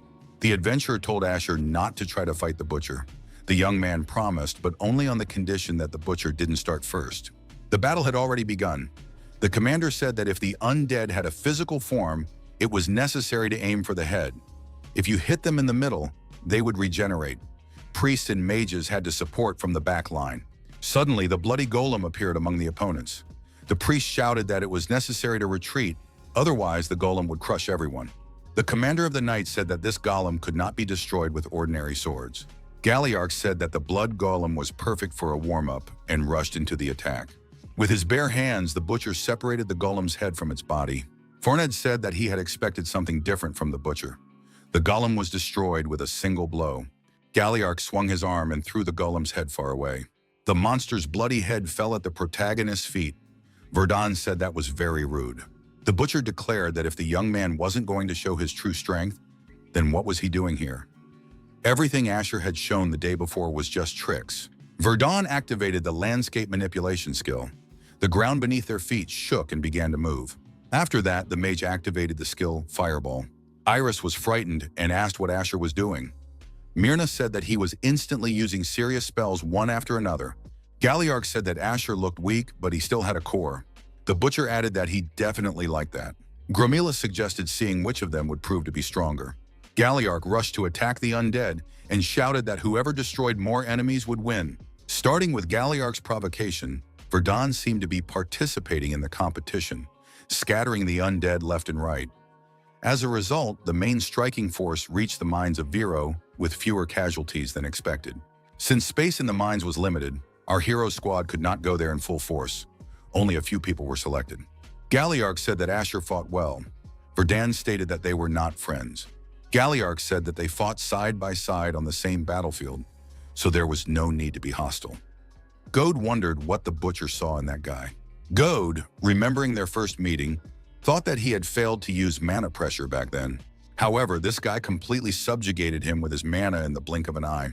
Goad understood that Asher had the same third level as he did. Most likely he was hiding something after all.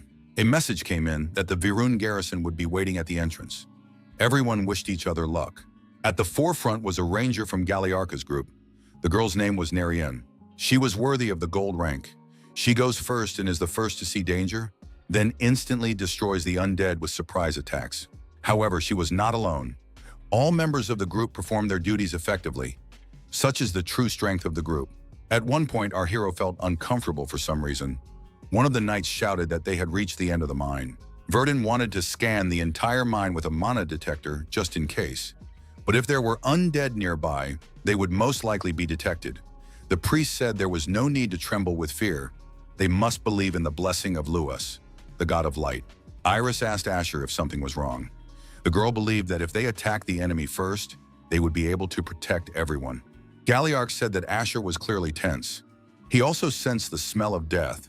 Asher said he couldn't tell for sure, but there was definitely a powerful undead nearby. Asher said that, as annoying as it was, the butcher's intuition seemed to be right. Iris should stay close when the battle began.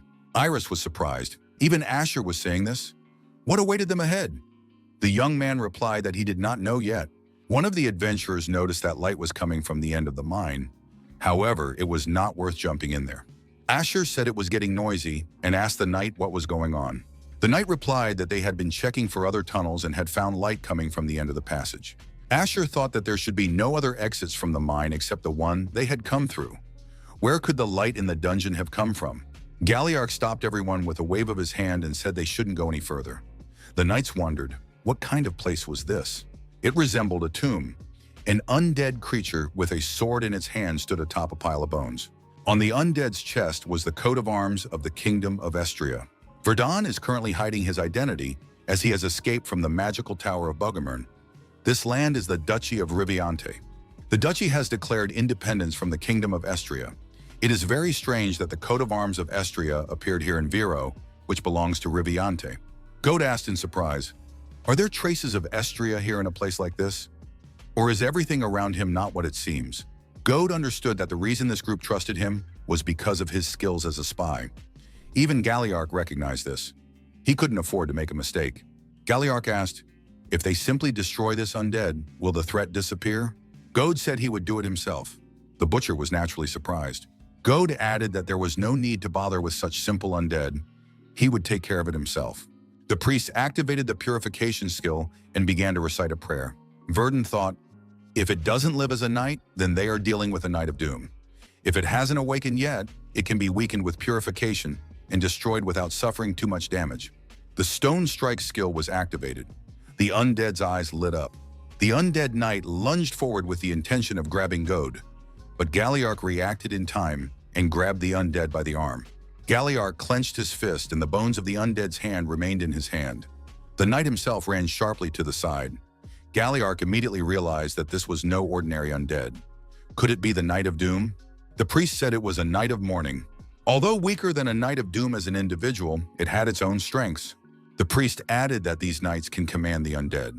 Asher said that in that case, their plan was crystal clear. They had to destroy the Knight of Tears.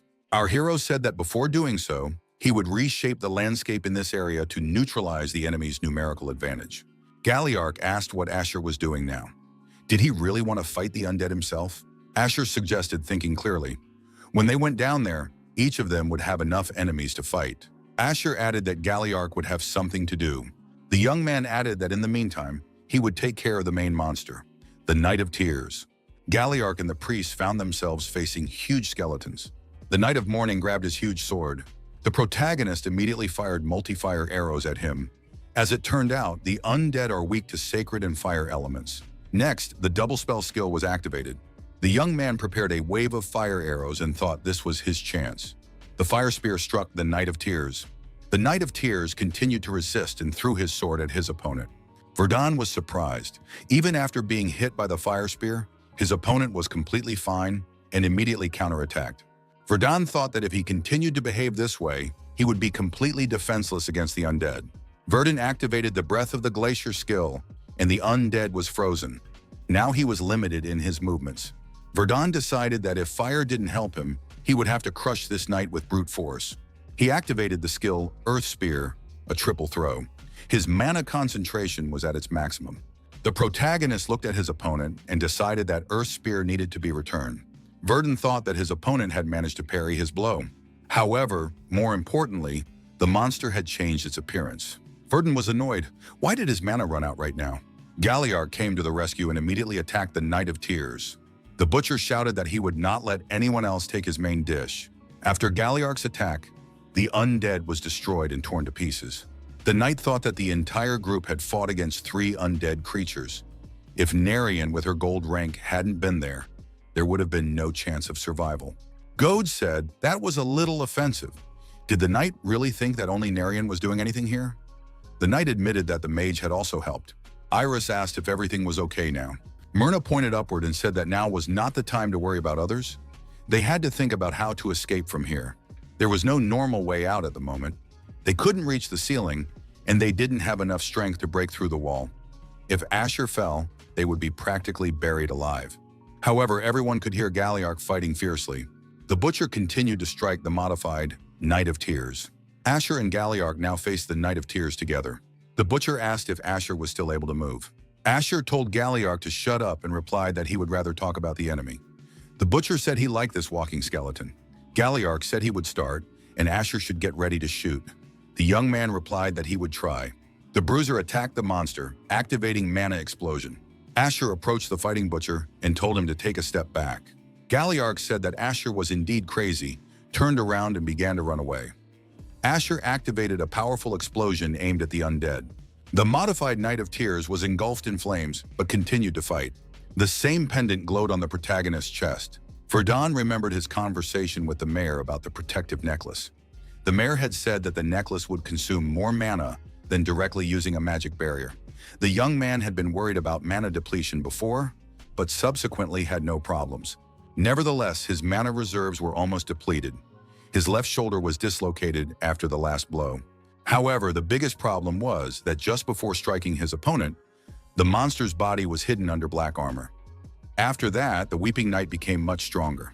The priest tried to block the Weeping Knight's movement. There are no records of such a Weeping Knight in any of the church archives.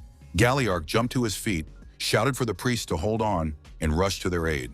The butcher shielded the priest with his back and asked if they really wanted to die together. Gode decided that his chance had come. His attention was focused on the enemy. The mage decided to defeat the Weeping Knight with his spells. Galliarch and Gode exchanged glances and understood each other without words. However, Gode was unprepared and, being attacked by his opponent, suffered serious damage. Galliarch counterattacked the Weeping Knight. The priest shouted that the mage needed to be healed. Galliarch asked Asher how much longer he had to wait. The butcher asked if the mage was going to use a powerful spell. How much time did he need to restore his mana? Asher replied that he would be ready in a few seconds. Galliarch shouted that he would break the armor in the place that had been pierced earlier. Asher had to be ready to cast his magic at that moment. Galliarch shouted that the undead should not move, and dealt a devastating blow to the Knight of Tears. Asher activated his magical abilities, and the attack was successful. Asher and Galliarch realized that their plan had worked. Asher pushed the wounded Galliarch aside and told the monster that he was now his enemy. The young man noticed that the hole in the Knight of Tears' chest had not yet closed. If he concentrated his magic in that spot, he could destroy the monster. Verdun thought that Iris's help would be useful now. Earlier, Asher had told the girl that she had more talent for ice magic. However, she was not yet accustomed to elemental magic. Iris said she would try not to disgrace her teacher. Asher activated the flame and prepared for another attack. He believed that together with Iris, they could win. The young man promised to return to the child no matter how many battles still awaited him. The warrior repeated that he would definitely return to his homeland. He really believed that, but it wasn't entirely up to him. Then he learned something he shouldn't have known. Because of this, all his plans collapsed. He was buried alive. However, he believed that he still had to return. Asher opened his eyes lying on the ground and did not understand what was happening to him. Iris and the priest were delighted. Asher had finally woken up. Asher raised himself up on his hands and asked, "Is the battle over?" The priest said that they had won thanks to Asher. Iris said that they had defeated the knight, but then Asher suddenly lost consciousness.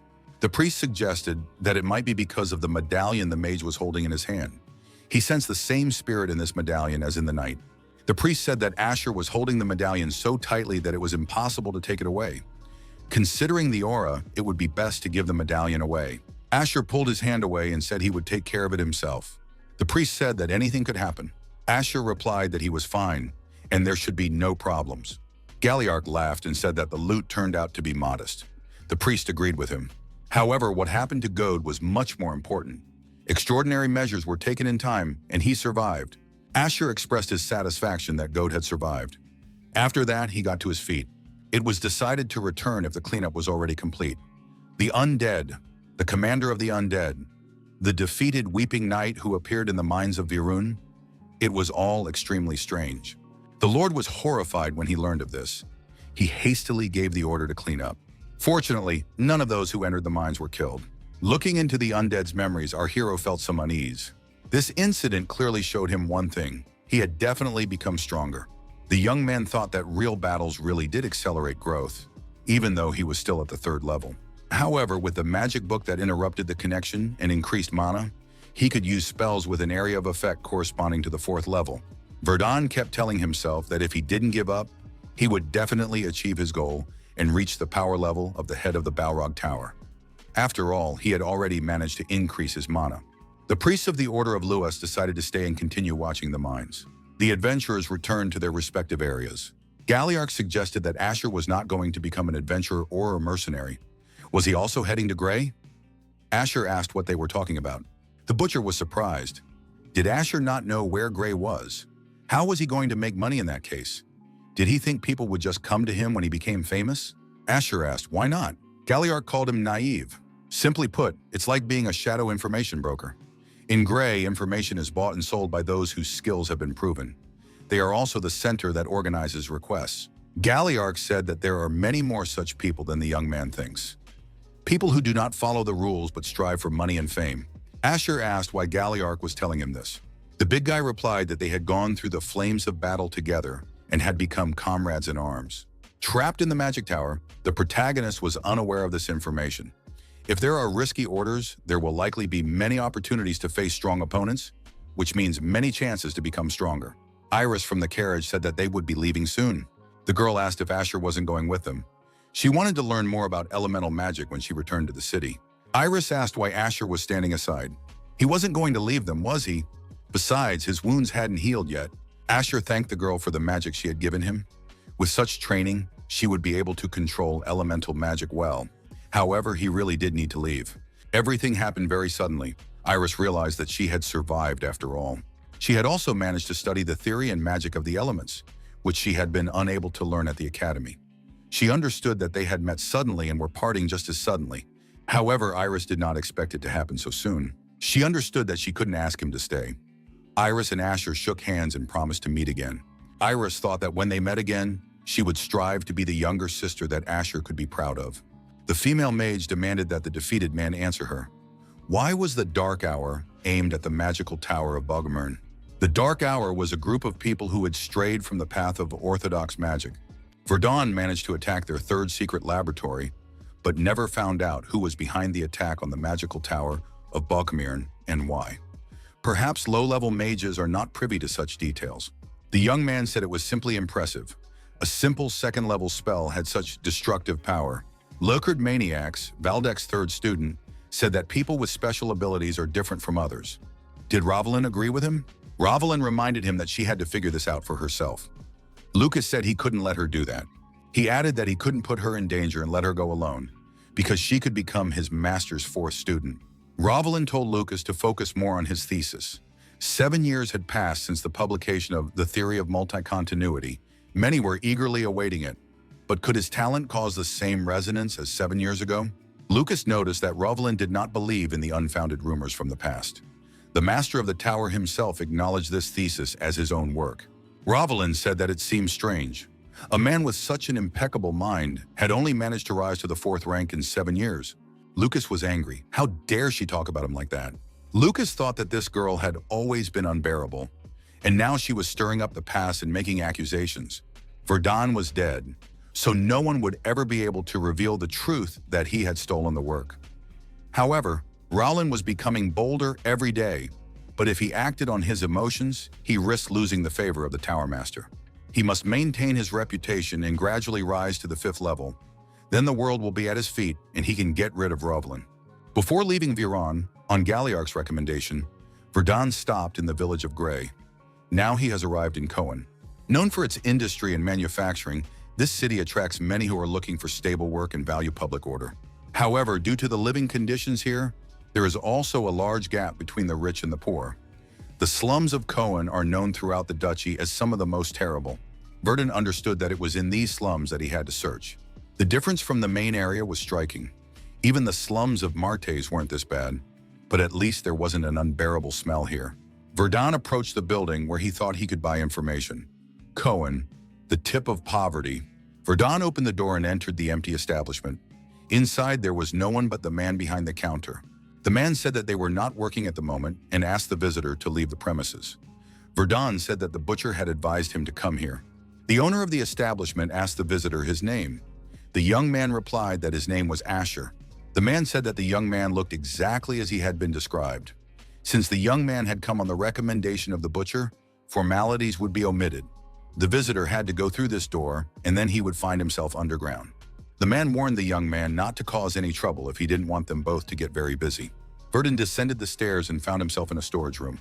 Then the young man entered an underground tavern. The man accompanying him was completely covered in bandages that hid his body.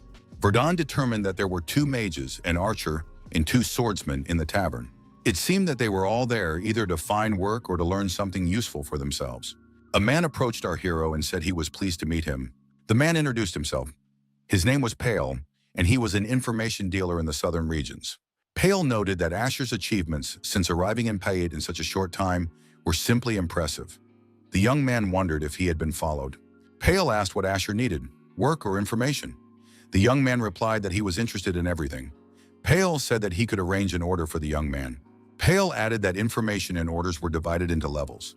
Our hero found this strange. Why divide them into levels? Pale explained that the value and distribution of information always come with responsibility. As a trader, he risks his life. Therefore, they assess trust, dignity, and abilities. Pale noted that there are no exceptions to the assessment system. Verdun thought that information about the treasures from the Magic Tower was not yet available to him. But he needed money, so he could take an order, raise his level, and gain access to it. The young man asked if he could choose the assignment himself. Pyle said he would provide several options to choose from, but first he had to fill out a questionnaire. Pale suggested that Asher was more inclined toward research than simply swinging a sword. Pale said they had one assignment that would be perfect for the young man. It was not very different from Asher's previous journeys, in which he hunted dangerous creatures. Asher reviewed the assignment and asked if it involved subjugating a half-human. Pyle said that they did have such assignments, but not this time. Pale clarified that the target this time would be a howling wolf. Subduing demonic beasts. Usually such requests come to the guild from an entire country or feudal domain. This immediately reveals the relationship between the country and the guild. This method also helps the country cope with possible damage. Sometimes a feudal lord or ruler directly defeats demonic animals with the help of their troops. In this case, the materials obtained during the battle belong entirely to the initiator of the military campaign, and the guild responsible for distributing information about monsters receives nothing. However, such actions soon lead to the appearance of even more monsters. Without sufficient troops, the domain turns into a lair of monsters. Therefore, unless it is an emergency, it is the guild that has the right of first intervention in matters related to the destruction of monsters. However, the customer always wants to secure the most valuable materials for themselves. The vocal cords of the lowest wolf also fall into this category. Thus, in the end, it is Grey's information merchants who are able to satisfy the appetites of such lords and rulers. After that, the young man accepts requests from such information traders and resolves all issues. He was currently working on fulfilling one of these requests. At the edge of the forest lay the bloodied body of a huge wolf. People approached it. Pale said that the guild had done an impeccable job. Pale looked ahead and saw that not just one individual had been destroyed, but an entire pack. It seemed that this was not a typical third level. The ordinary creatures had been destroyed by large-scale attacks. Now the target was the lowest level wolf. It was being destroyed slowly and thoroughly so as not to damage its vocal cords. The man noted that the hunt had ended 2 days earlier than promised, and the quality of the vocal cords was first class. He added that he was satisfied with everything and that the order could be considered complete. Pale said that they had obtained a sharp arrowhead. The master asked the young man if he liked the set he had made. Asher replied that he liked the new purchase. The young man added that he had come to the right place. Upon arriving in Cohen, Verdun commissioned a workshop to make armor from Mabat's skin. Verdun asked the master if he could order a set consisting of upper and lower parts. The protagonist also asked the craftsman to restore the ring he had received in Mardius. The craftsman said that the ring was a magical artifact and that it was not a simple restoration. The young man took the ring in his hands and felt emotions. The damage was so severe that he couldn't tell what effect the ring had, but it was definitely a magical item. After that, the protagonist stayed in Koken and began receiving requests from Pale. Pale gave orders, Verdun carried out the tasks and received rewards. The requests ranged from capturing wanted criminals and fighting bandits to raiding illegal slave traders. A whole month had passed since the young man arrived in Cohen. Although the ring had been restored, the effect of this artifact remained a mystery to him. Verdun decided that the problem could not be fixed in the workshop and decided to repair it himself. A girl with an ice cream cone in her hand ran past the young man. She stumbled and almost fell. Our hero managed to catch her. The girl's grandmother approached the young man and said that her granddaughter had probably caused him trouble. Verdun replied that everything was fine. He added that the little girl was fine and that he would be on his way. The elderly woman noted that the young man had acted very nobly and that her granddaughter was unharmed. She couldn't let him leave empty-handed. The woman added that although it was not a large reward, it would be useful to the young man. The girl said that her grandmother was very good at predictions. Verdun said he was ready to try once and sat down in front of the woman. The old woman said that she would now see what fate had in store for the handsome magician. The protagonist did not believe in such superstitions.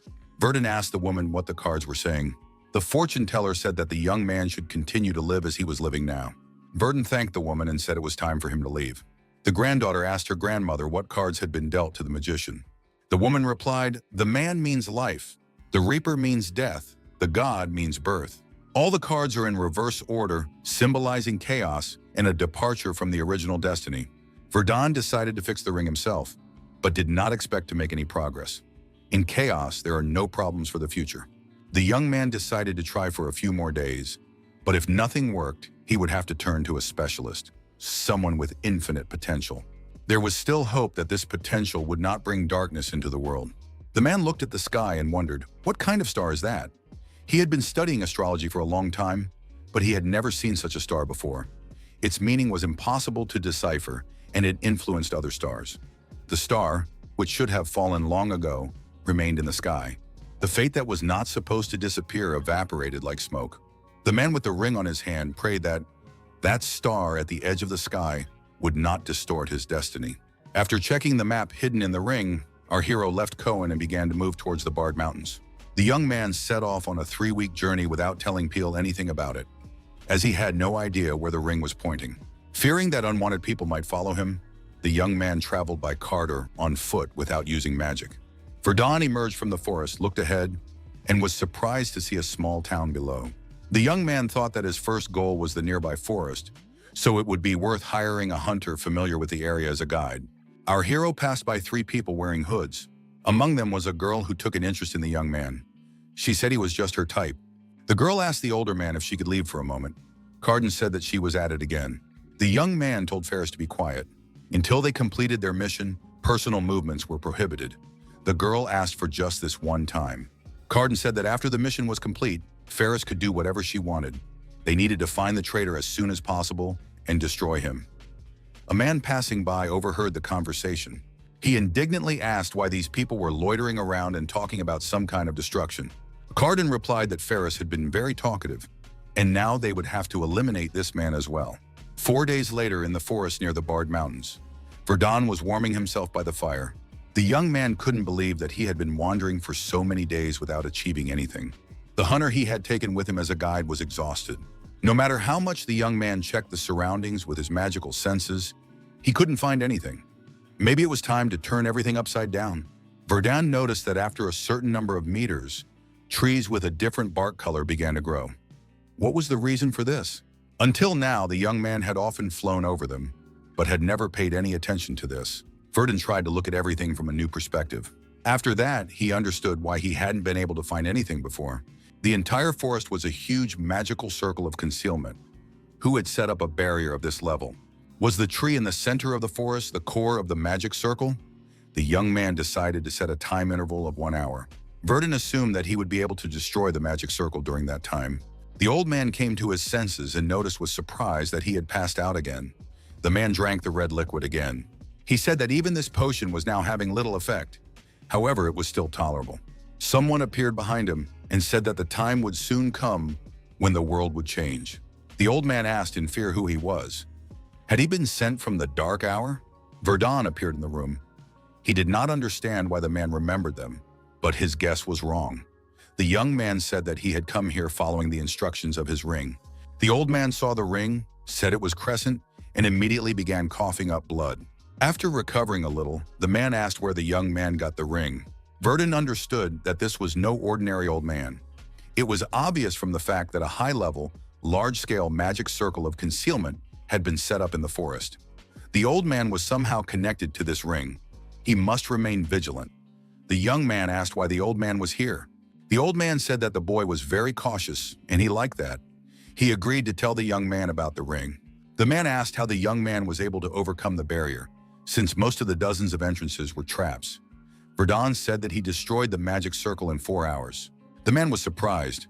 Could the young man really have enough knowledge and skills to solve such problems at such a young age?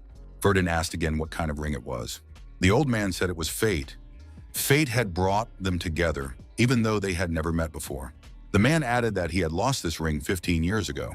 The old man said his name was Harkin Digest. He was a 5th-level mage, known as a sage for his knowledge of alchemy, magic circles, and astrology. Harkin added that he had one close friend. He had reached the 6th level and proposed founding a society for the study of magic. Thus, the Dark Hour was born. The group started with 8 people, but within a few years there were more than 100. The world both admired and feared them. This was not surprising, as they possessed the power to crush a small country in a full-scale war. Harkin said that his friend did not lead the Dark Hour down that path. Even though they had more work than before, they were still a gathering of student magicians. This continued until his friend died.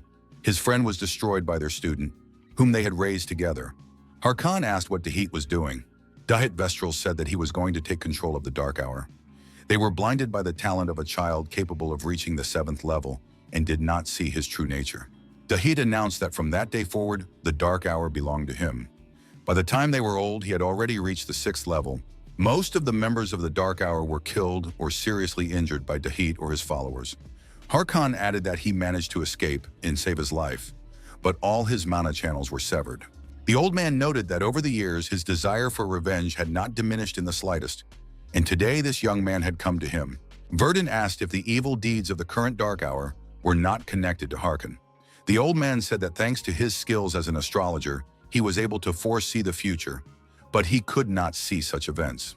Harkin added that he had no choice but to wait because Crescent was the 2nd ring of the pair. It had been lost and was supposed to bring here the one who was destined to save this world from great evil. Verdun said that work of this magnitude should be rewarded with a corresponding price. But what could Harkin offer him? The old man said that if the young man promised to do his will, he would give him everything he had achieved so far. The protagonist found this hard to believe. Was the old man really willing to share all his knowledge? He still faced the wrath of Balrog Besias from the magical tower of Bogomirin. It was a matter of personal grievance and revenge. However, the emphasis now was on peace, which was more important than his own revenge on those who had betrayed him. Verdun asked what the old man meant when he spoke of his achievements. A strange sound was heard outside the room. The young man assumed that they had guests. The 3 strangers entered the room and said that they had finally found the old man. Harkin asked who they were. The man asked the old man if he was Harkin Digest, the traitor of the Dark Hour. The old man asked angrily if Dahit had sent them. The hooded man told the old man to show respect when he uttered that name. Harkin said that this was unheard of insolence, because he was the teacher of that scoundrel. How could they destroy his barrier? Had Dahit himself come here? The man said that they had found the old man using an artifact to track mana. Harkin asked why they were looking for him, since so much time had passed. Carden said that the magical tower of Bogomirin had recently been destroyed. Many mages had died in the process. There had never been such a catastrophe in the history of magic.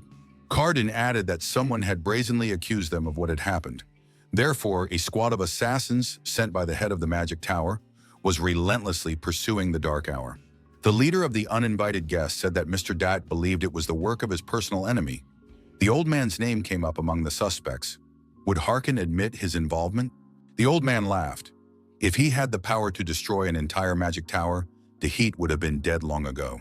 Verdun, who had been silent all this time, activated the triple spell. The fire wave of arrows was released, and the wind cutter and ice spike were activated. The protagonist did not understand what was happening, but now the magic tower was fighting the Dark Hour. If the people of Bogomirin looked the other way, it would only play into his hands. Carden was surprised. Did Harkin really have a student? His colleague replied that he had not heard about it. In any case, they just needed to eliminate everyone, and that would be the end of it. Ferris said she could add him to her collection. The girl added that this face was perfect for her collection. At that moment, the fire skill was activated. Verdun realized that if a wall of fire was used against him, it meant that it was 4th level magic. The attackers were surprised. Did this young man really know high-level elemental spells? The others used wind and telekinesis. It turns out that this guy looks like Ma, who is in the middle of the 4th level. Ferris said she would give him a passionate embrace. Verdun pushed the girl aside and said he would refuse her offer. The skill, landscape manipulation, was activated. Carden was surprised. This guy uses a triple spell and also activates other attributes. But judging by the spells, his abilities are at best mid-level or upper-level, 3rd level. Ferris didn't understand why her suppression didn't work on this guy. Verdun counterattacked using fire magic. Ferris jumped aside in fear. Verdun lunged at the girl and grabbed her by the throat. Carden was surprised. Could third-level magic really break through the fourth-level magic? What's more, he was using Ferris as a shield. Verdun understood that his opponents had numerical superiority. Ferris was outraged. How dare he treat her so roughly? Verdun activated Stone Wall and hid behind it from his opponents. Carden didn't understand how a traditional spell like landscape manipulation could be used with such power. Carden said that it was difficult for him to fight while protecting his comrades. Ferris shouted that she would finish him off herself. Verdun told Harkan to hide in another room. It was difficult to fight while protecting him. The old man admitted that the young man was doing well. Harkan asked our hero if he had mastered the magic of flight. An explosion was activated. After it, thick smoke appeared. Harkan and Verdun decided to leave the battlefield. The old man pointed in the direction of travel and told the young man to fly there. Verdun changed locations and landed near a small cave.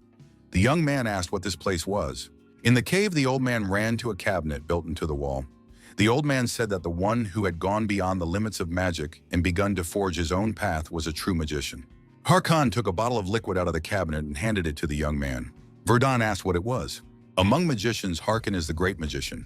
And this very great magician ground up a rare herb and created a masterpiece that stood for 5,000 days, illuminated by the light of the moon and stars. Harkan said that if the young man drank it, he would gain a power that had never existed before. It would touch an area where no ordinary magician had ever set foot. Harkan warned that there were no side effects. If it was not the young man's destiny, nothing would happen. The old man added that there was little time left. He would not ask for sympathy or beg for wishes. The young man simply had to take this elixir. Harkan said that he only wanted to see what fate had in store for the young man. Verdun felt a strange and unfamiliar mana. He had the great mage's creation in his hand. The young man thought that the old man had no reason to harm him, so he could be trusted. Verdun said that there was no such thing as predetermined fate in this world. As an astrologer, magician, and witness to the fates of countless people, Harkan finally understood that nothing is predetermined. Verdun felt the effects of the liquid he had drunk. The old man raised his head and said that it was starlight. However, the fateful turn that Harkan felt suggested that the young magician before him was the very star that defied the heavens. Harkan said that he had been visited by someone who completely denied fate in the guise of a reaper. So be it. The old man promised the young man that he would give him everything, so he must go forward, a reaper swimming against the current. The old man took the young man by the shoulder and activated the memory transfer skill. Verdun began to function as an SSD drive. Verdun opened his eyes and thought that he had blacked out for a moment. What had happened? An unfamiliar but incredibly powerful stream of mana was now sloshing inside him. Had his consciousness been rebooted? Verdun couldn't understand what had happened to him.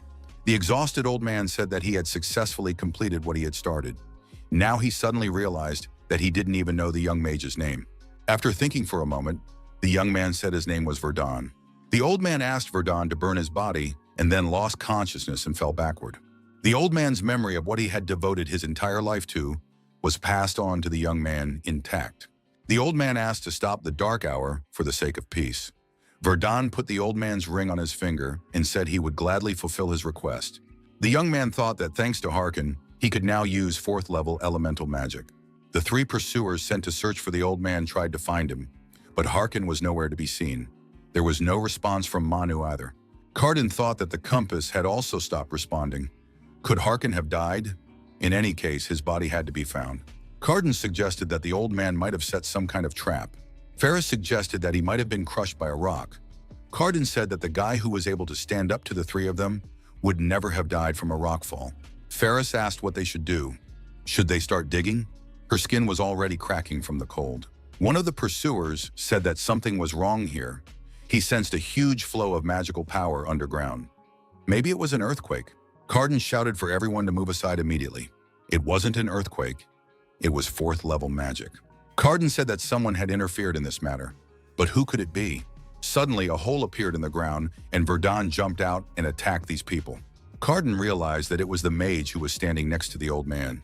Verdun realized that the boundaries of his magic had expanded significantly. The young man thought that his mana flow was now as vast and deep as the sea. With the new attribute he had gained thanks to Harkan's elixir, he reached the middle of the fourth level in the blink of an eye. Something that would normally have taken years. Carden only now realized that this young man had been hiding his abilities. All this thanks to Harkan. Verdun said that as a token of gratitude, he would rid the world of the dark hour. The gust of wind skill was activated. Verdun was unharmed. The protagonist thought that he would destroy the headquarters of these killers later. The young man activated Wind Cutter. Verdun said that when he was fully ready, he would come himself to destroy their headquarters. The protagonist added that these three would disappear without a trace. Ferris got angry and shouted that there would be nothing left of this guy but ashes. She attacked our hero. The opponents approached each other at arm's length. The protagonist's face remained completely calm.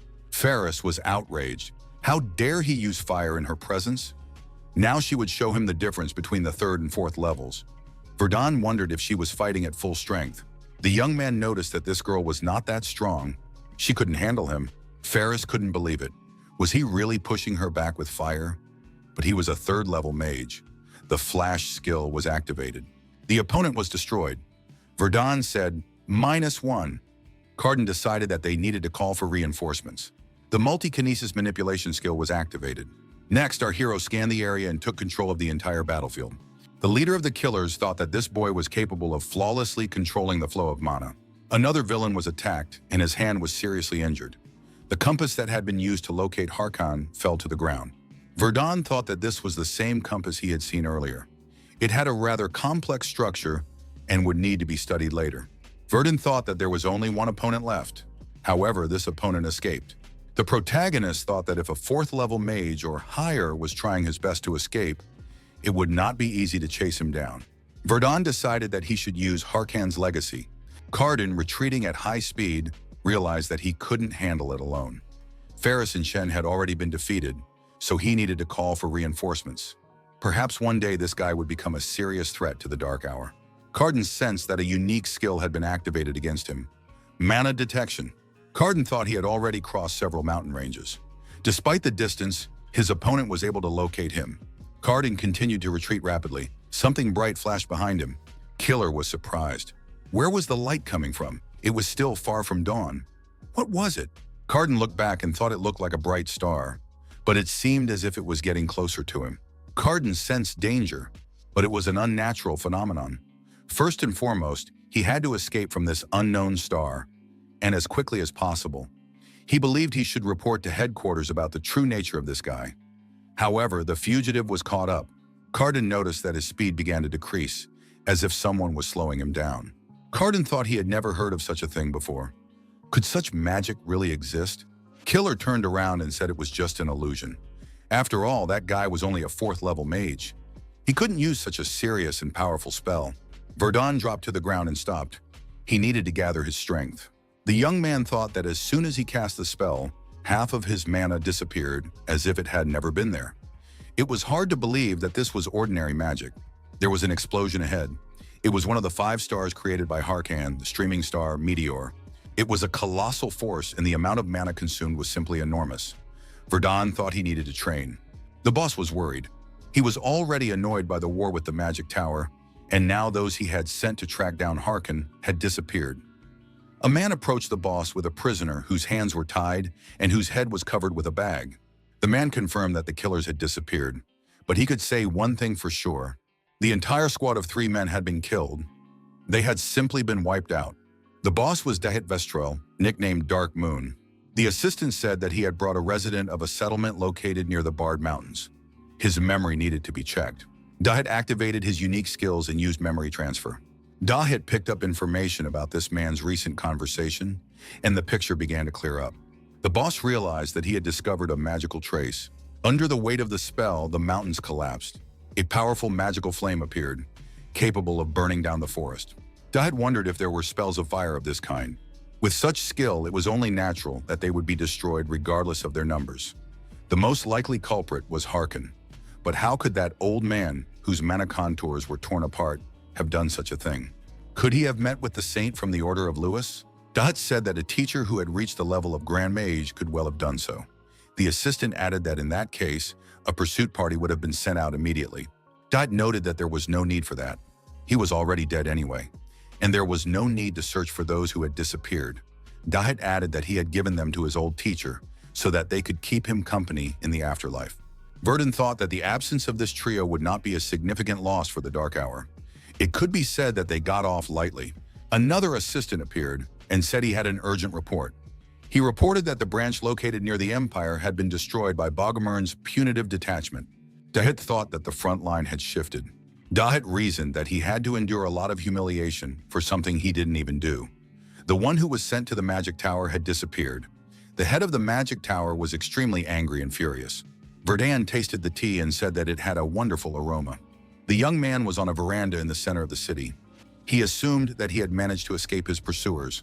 It was the resort town of Bryant. A few weeks ago in Harkana's hideout, our hero encountered the magicians of the Black Hour. To avoid possible persecution, the young man went to Bryant. Now the protagonist had reached the 4th level. The first 2 levels form the foundation, while the 3rd consists mainly of basic spells. The 4th level consists of destructive, large-scale spells. It was thanks to potions and magic that Harkin was able to reach this level in less time than previously expected. Verdun thought that even he, who had studied countless theories and techniques of the magic tower, was amazed by this mysterious power. How did the old man manage to create magic that had no attributes? This is impossible for a mage who follows only strictly established rules. A kind of miracle that is only possible for a mage who breaks free from the rules. A miracle that cannot be created no matter how much magic one has studied or how great one's mana is. Verdun thought it was too early to be disappointed in himself. After all, he had not yet set foot on the path of the great mage. It was better to think about how to develop Harkon's magic. Of the 5 stars engraved by Harkon, the young man could only handle the first one at his current level. And even that took too much mana. Verdun thought that the power of this weapon was enormous, but it was difficult to use in real combat. It would be better if one massive star could be divided into several smaller ones. It was also necessary to disassemble the Dark Hour compass. Verdun realized that he had too much to do and didn't know where to start. The protagonist said that it was time to repair the equipment. It was worth doing this first. The young man went to the city in search of a good smithy. He saw the building of the Khan Trade Guild in front of him. Maybe that would help him. Asher was greeted with open arms and called a benefactor. The man told him to come in. The best tea and drinks would be prepared for him. Later, they would discuss what goods the young man was interested in. Verdun thought that this was indeed a relative of Conrad. Just as talkative, Verdun said he would like to purchase magical items. The man inquired, "Are we talking about magical items? Not only nobles come here, but also adventure seekers. Therefore, there is a wide selection of equipment and accessories. What is the young man interested in?" Asher said he was interested in a custom-made product. The man replied that there was such a craftsman, but there was one problem. This craftsman's skill was beyond question. However, he was a drunkard and a gambler. A real compulsive gambler. Recently, he had been pursued for his debts. The frightened craftsman told his creditor that he had no way to pay his bills. The creditor asked if he should not start working immediately. 8 million would not just fall from the sky. The creditor added that if this guy hadn't blown all his money at the mountain house in the first place, he would never have been in debt. What would the debtor do now, having had to travel such a long way because of him alone? Suddenly, a wad of cash fell to the floor, and someone's voice told them to stop. Verdun said he was ready to pay the 8 million debt. The creditor was indignant.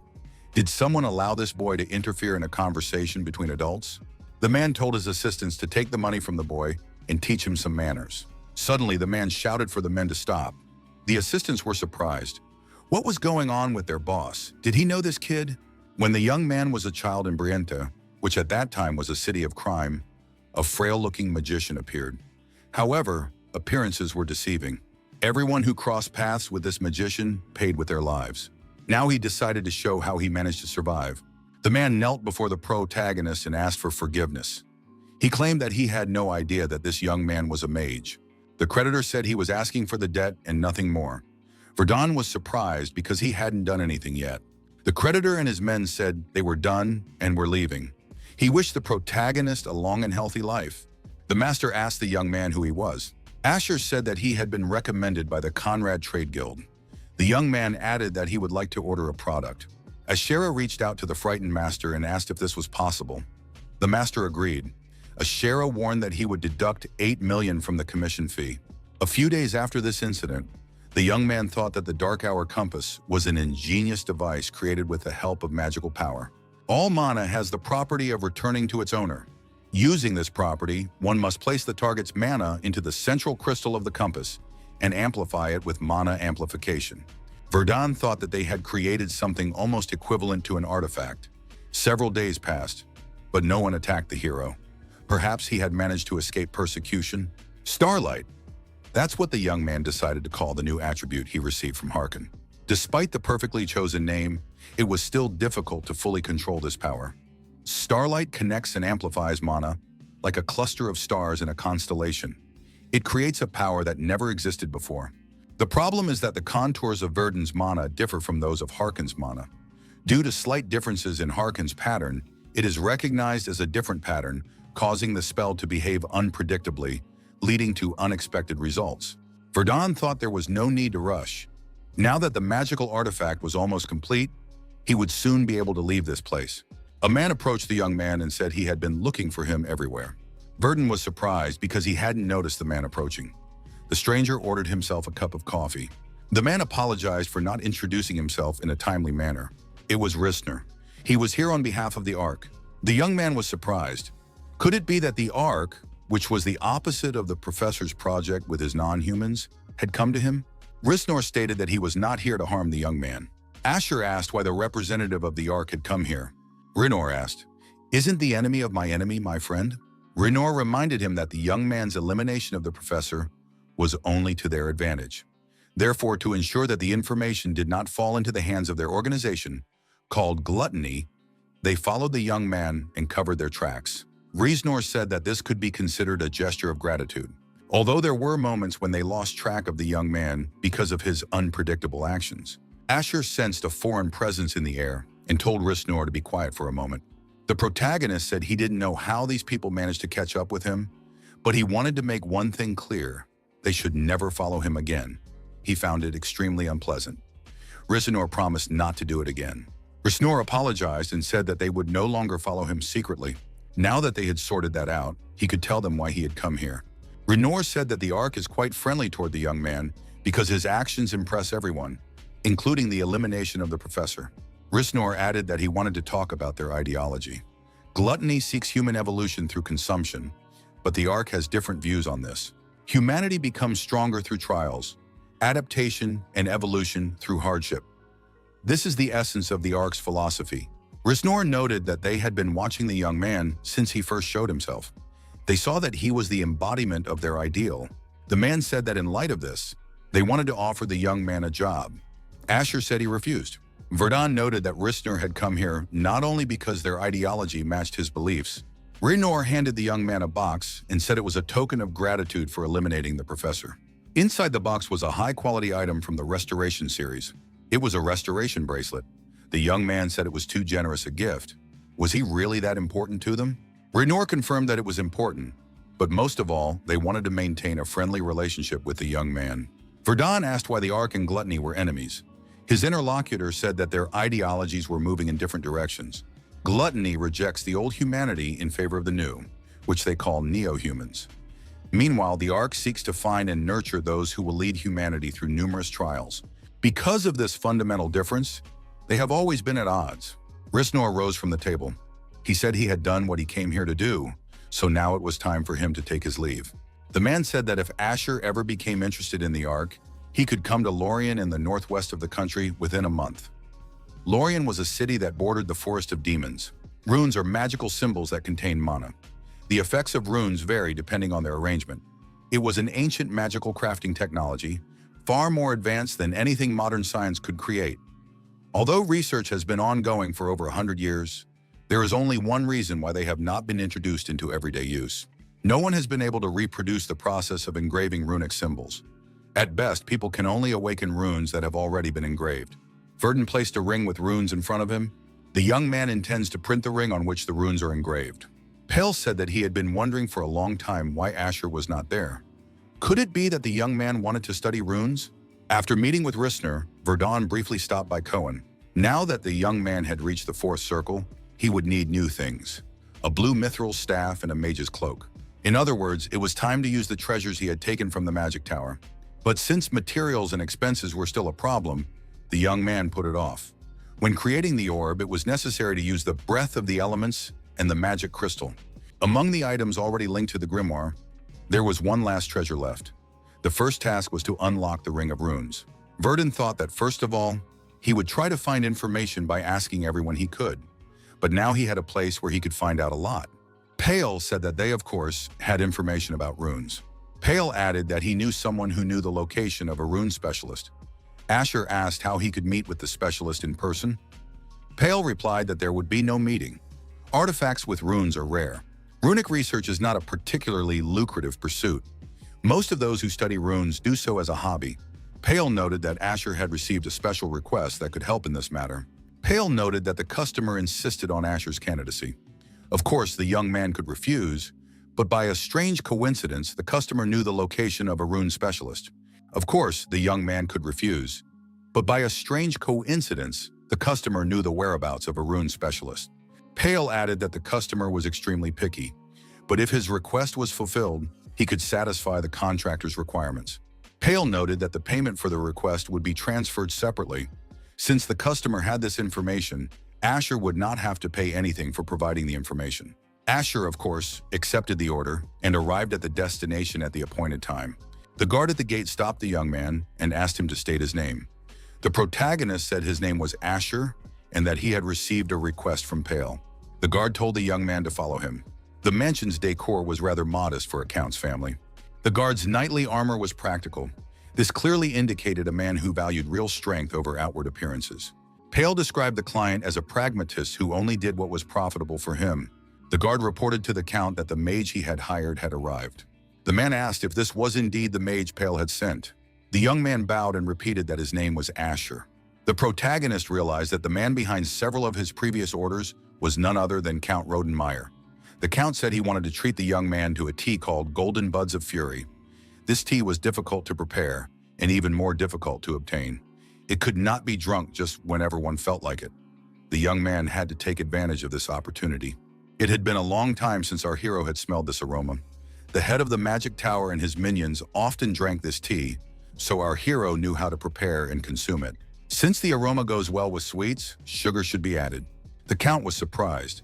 Did this young man really have such refined tastes? Asher replied that it was nothing to boast about.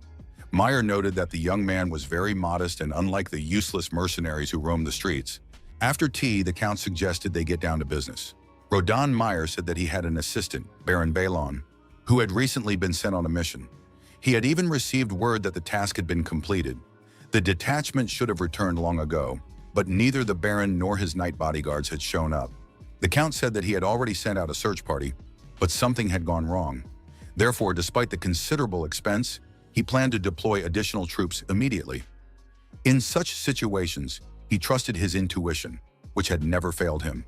The count noted that he had sufficient forces, but this was a search operation, and therefore required the presence of specialists with extensive experience in such tasks. That was why he had summoned Asher. This means that he highly values the young man's abilities, considering how he has performed all previous requests. Verdun understood that he was under the influence of the mana detection spell. The count said that the young man would join the second search group, led by the commander of the knightly order.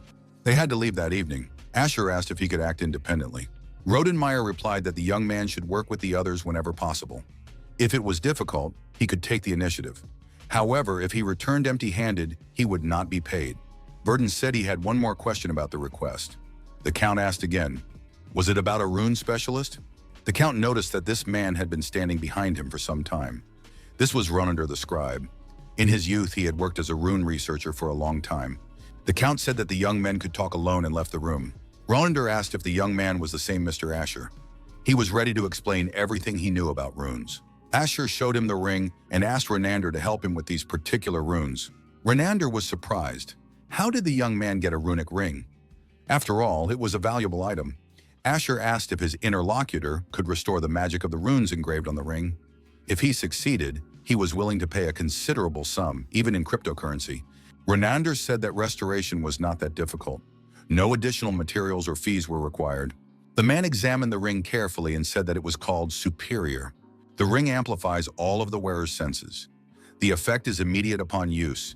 It is an item that is always active. Renander noted that in this case, all senses can become confused. If the young man is not careful, the heightened sensations can cause him to lose consciousness. He will not be able to stand on his feet. Even if Asher trained his body, the risk was high. But that didn't mean there was no way. Asher suggested that Renander engrave the ring's rune directly into his mana channel. Ronander said it was suicide. Even if the young man survived, he could be crippled, and his mana channels would be destroyed. Ronander noted that the young man's gaze was full of determination. If he failed, it would mean the destruction of the Count's guest. But as a researcher, he wanted to try transferring runes to a human body. Ronander said that the young man had been warned and proceeded directly to the transfer process. Contrary to fears, the young man reached the 4th level.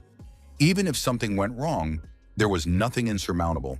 Ever since Verdun left the magic tower, he had been ready for this.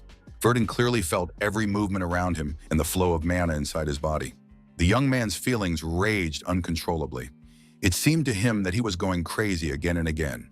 The knights entered the city through the central gate. The young man informed Commander Balkan that the first search party had left their horses here and had not yet returned from their expedition. This was more than strange.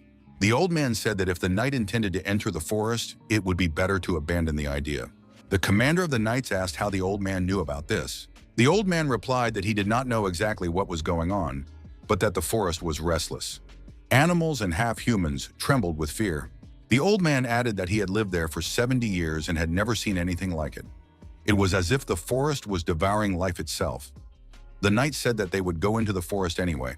He had been told that the first search party had disappeared here, right in the forest area. The young knight asked, "Was the young man really all right? What was the Count thinking when he hired him?" The knights carefully combed through the entire surrounding area. One of the knights reported to the commander that he had found the Baron's carriage. The carriage was lying on its side and was broken in two, its contents scattered nearby. There were no signs of an attack. How was this possible? The commander said that it was now Asher's turn. The knight noticed that the mage had seemed out of sorts the entire journey. Could he be trusted? Verdun noticed that his emotions had finally stabilized. Now he was able to analyze even huge amounts of information. The mana detection skill was activated. The knight was surprised. Was this really called mana detection? He told the mage to stop before the mana burned him. Verdun, guided by his staff, pointed in the direction they should go. Verdun and all the other rescuers moved in the indicated direction, gradually increasing their speed. The commander of the knights thought that this Asher had incredible reflexes and magical abilities. Judging by his speed alone, he surpassed any mage in their order. The knight asked if he had managed to find the Baron. Asher replied that he had discovered a strange, powerful life force. The protagonist suggested that there was definitely something in this forest. Perhaps it was the force that had destroyed the Baron's carriage. Suddenly, the commander of the knights was attacked by a strange monster. However, wielding his sword, he managed to retreat and was unharmed. It was a Trint. The commander noted that this was strange. Usually, Trints only appear in dark places with high humidity. Apparently, he did not have to travel far to get here. Asher was surprised. Did he really come from nearby? The commander of the knights was surprised. Did the young man not know? There is a rather well-known place in the duchy. It is the Forest of Demons. Visiting this place is prohibited by decree of the guild in the duchy. Sunlight does not penetrate there even at noon, but the forest is famous for its abundance of all kinds of plants. Verdun remembered how he had been invited to Lorien, located in the northwest of the country. This city borders the Forest of Demons. The knight said that it was impossible for the Baron and his advance guard to be defeated by simple Trints. Asher realized that there was something else going on here and shouted for everyone to move aside. A knight emerged from the forest. The commander was surprised. Could it really be Brennan? The commander approached the knight and asked what had happened and how Brennan had ended up here. It was one of the missing knights, but he looked more like an undead than a human. Verdun began to study his gaze. Was everything all right with him? He noticed that Brennan looked more like a real undead creature. The commander of the knights did not lose his composure and punched Brennan in the jaw. This guy had an impulse. Maybe he was possessed or under a spell. The commander of the Balkan Knights shouted that restraints must be used. Suddenly, a gold-ranked adventurer emerged from the forest accompanied by a huge monster. Other monsters appeared from the other side of the forest. One of them had a mage on its shoulder. Balkan determined that the monsters and humans were in the same state as Brennan. Could it be that all the others who had gone missing had suffered the same fate? The commander of the knights ordered them to prepare for retreat and avoid battle. He hoisted Brennan onto his shoulder and began to retreat at a rapid pace. The knights followed his example. One of the knights shouted to the commander that he could see a hut ahead. Suddenly, a huge troll blocked the knight's path, with a mage on its shoulder. The knight looked at his opponents and said that it seemed they had missed something. After a while, all the knights found themselves in a safe zone. Asher said that the people should move on. Ahead, they saw a huge house surrounded by a golden glow. Verdun thought it was a disposable artifact engraved with spells of concealment and protection. Nevertheless, it would be enough to block their attacks. Using his magical abilities, Verdun decided to change the situation a little. The guy said he wanted to simplify the spell formula and then add formulas to fill in the gaps. Normally, it is impossible to perform both actions at the same time. However, now that his 5 senses were expanded, it was as easy as breathing for him. The knights were amazed. Was this guy really capable of changing an active magic circle while it was being set up? Considering his ability to detect mana at long distances, considering his power and spell speed during the battle in the forest, it could be said that he was far beyond the 3rd level. Asher said that everything was ready. The protagonist had been hiding his true abilities all this time. One of the knights ran up to the commander and said that Sir Balkan had to see this for himself. They found Baron Balin. Balkan asked the Baron if he was all right. No one expected to find him in such a place. Asher was surprised. Had the Baron created these magical circles of protection and concealment? No wonder he couldn't be found with the mana detection ability. The knight asked the Baron if he could explain what had happened here. Balin said that he had completed negotiations with neighboring territories on behalf of the Count and was returning home. When they reached the town at the foot of the ridge, he heard screams coming from the forest. Protecting the local residents was their duty. It was decided to go into the forest. The Baron reported that they had seen a strange tree in the forest. At first glance, the tree looked completely normal, but it gave off an inexplicable aura. The Baron ordered his men to check the surrounding area. Suddenly, people appeared on the branches of the tree. They were screaming and asking for help. Balin said that by the time he had gathered his thoughts, they were already surrounded by Trince. There were also crowds of people and half-people. They had not been destroyed, but dragged to the tree. After that, the tree attacked the knights with its sharp branches. The Baron told the commander of the knights that the tree was piercing their bodies with its branches and sucking out their life force. Balin added that thanks to Brennan's sacrifice, the 2 of them had managed to escape. The rescued knights said that the rest could not be brought back. They had died, turning into puppets of the tree. Commander Balkan said that in the name of their fallen comrades, his search party would become a punitive force. Balwin added that their target was now the tree. Anything that stood in the way of the county's prosperity must be destroyed. The Meyer family is known for its fencing skills. The Count is one of the most influential people in the duchy, both in terms of fame and power. However, his fame is not only due to his title. The main reason lies in the strength of the Rodenmeyer Knightly Order, consisting of knights whom he personally selected. The commander of the knights asked Asher to take on the search for the Grey Tree. They had never worked together before, but he believed it would be the best solution. As soon as the young man found the tree, he was to give the signal, and they would immediately set out for it.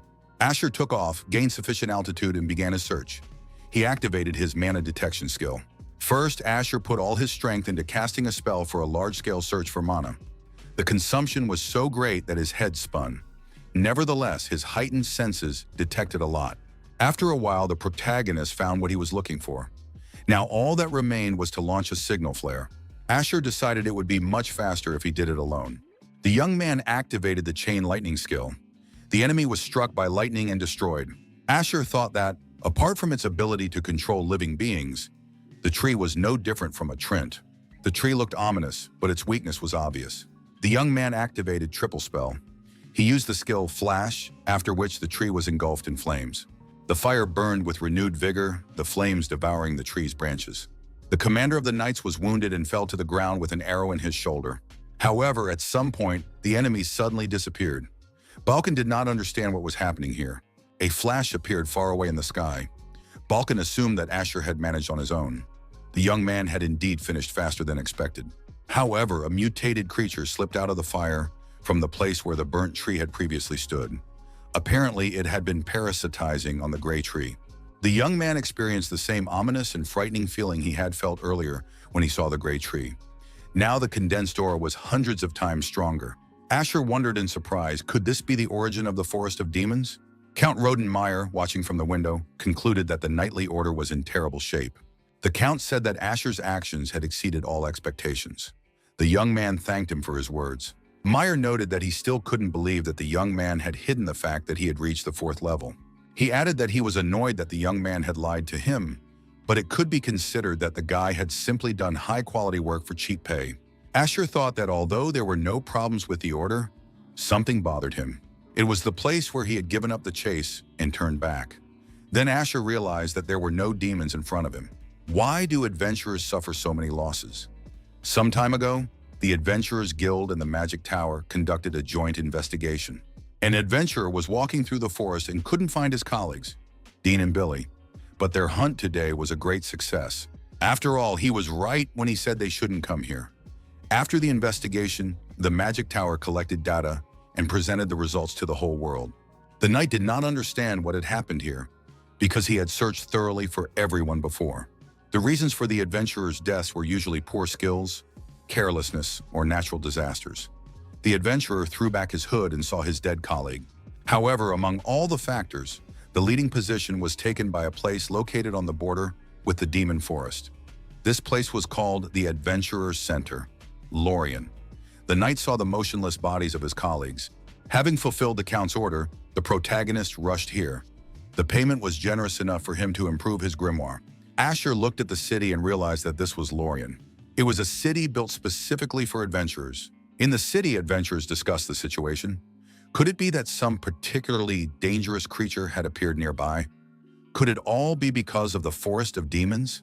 Asher thought it was too early to jump to conclusions. First, he needed to meet with Rissner. At the tavern, the young man ordered a steak and a glass of Cabernet Sauvignon red wine. Come to think of it, they hadn't discussed the exact meeting place in advance. Asher hoped that the guy would find him if he waited a little while. Someone called out to the young man. He turned around and saw a girl standing next to him. She asked if he minded if she sat down next to him. Asher asked if she was Rissner. The girl smiled. She thought her disguise was perfect. Mr. Asher had a keen eye. Asher thought that his companion's voice had become masculine again. Only his appearance had been changed with the help of the artifact. Asher said that it was very interesting. An artifact that only changed one's appearance. Rissner noted that the form the young man had seen in Briente was probably also a disguise. Asher got angry and changed his appearance too. Rissner said it was a joke and that it wasn't worth wasting mana. Rissner put the box on the table and suggested they eat. There was an excellent chef working here. Rissner said that the box was an artifact that blocked sound. They didn't have to worry about being overheard. Asher suggested that the item came from the Magic Tower. Rissner asked what exactly Asher wanted to know. Asher asked what was in the Forest of Demons. Asher noted that he had experienced ominous feelings that could be attributed to simple anxiety. He often relies on his feelings. The protagonist noted that there was clearly something in the forest, and Reisner definitely knew about it. Rissner laughed. She thought the young man would ask about the Ark first.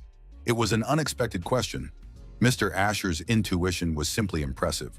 Rissner said that the reason for their meeting was related to the Forest of Demons.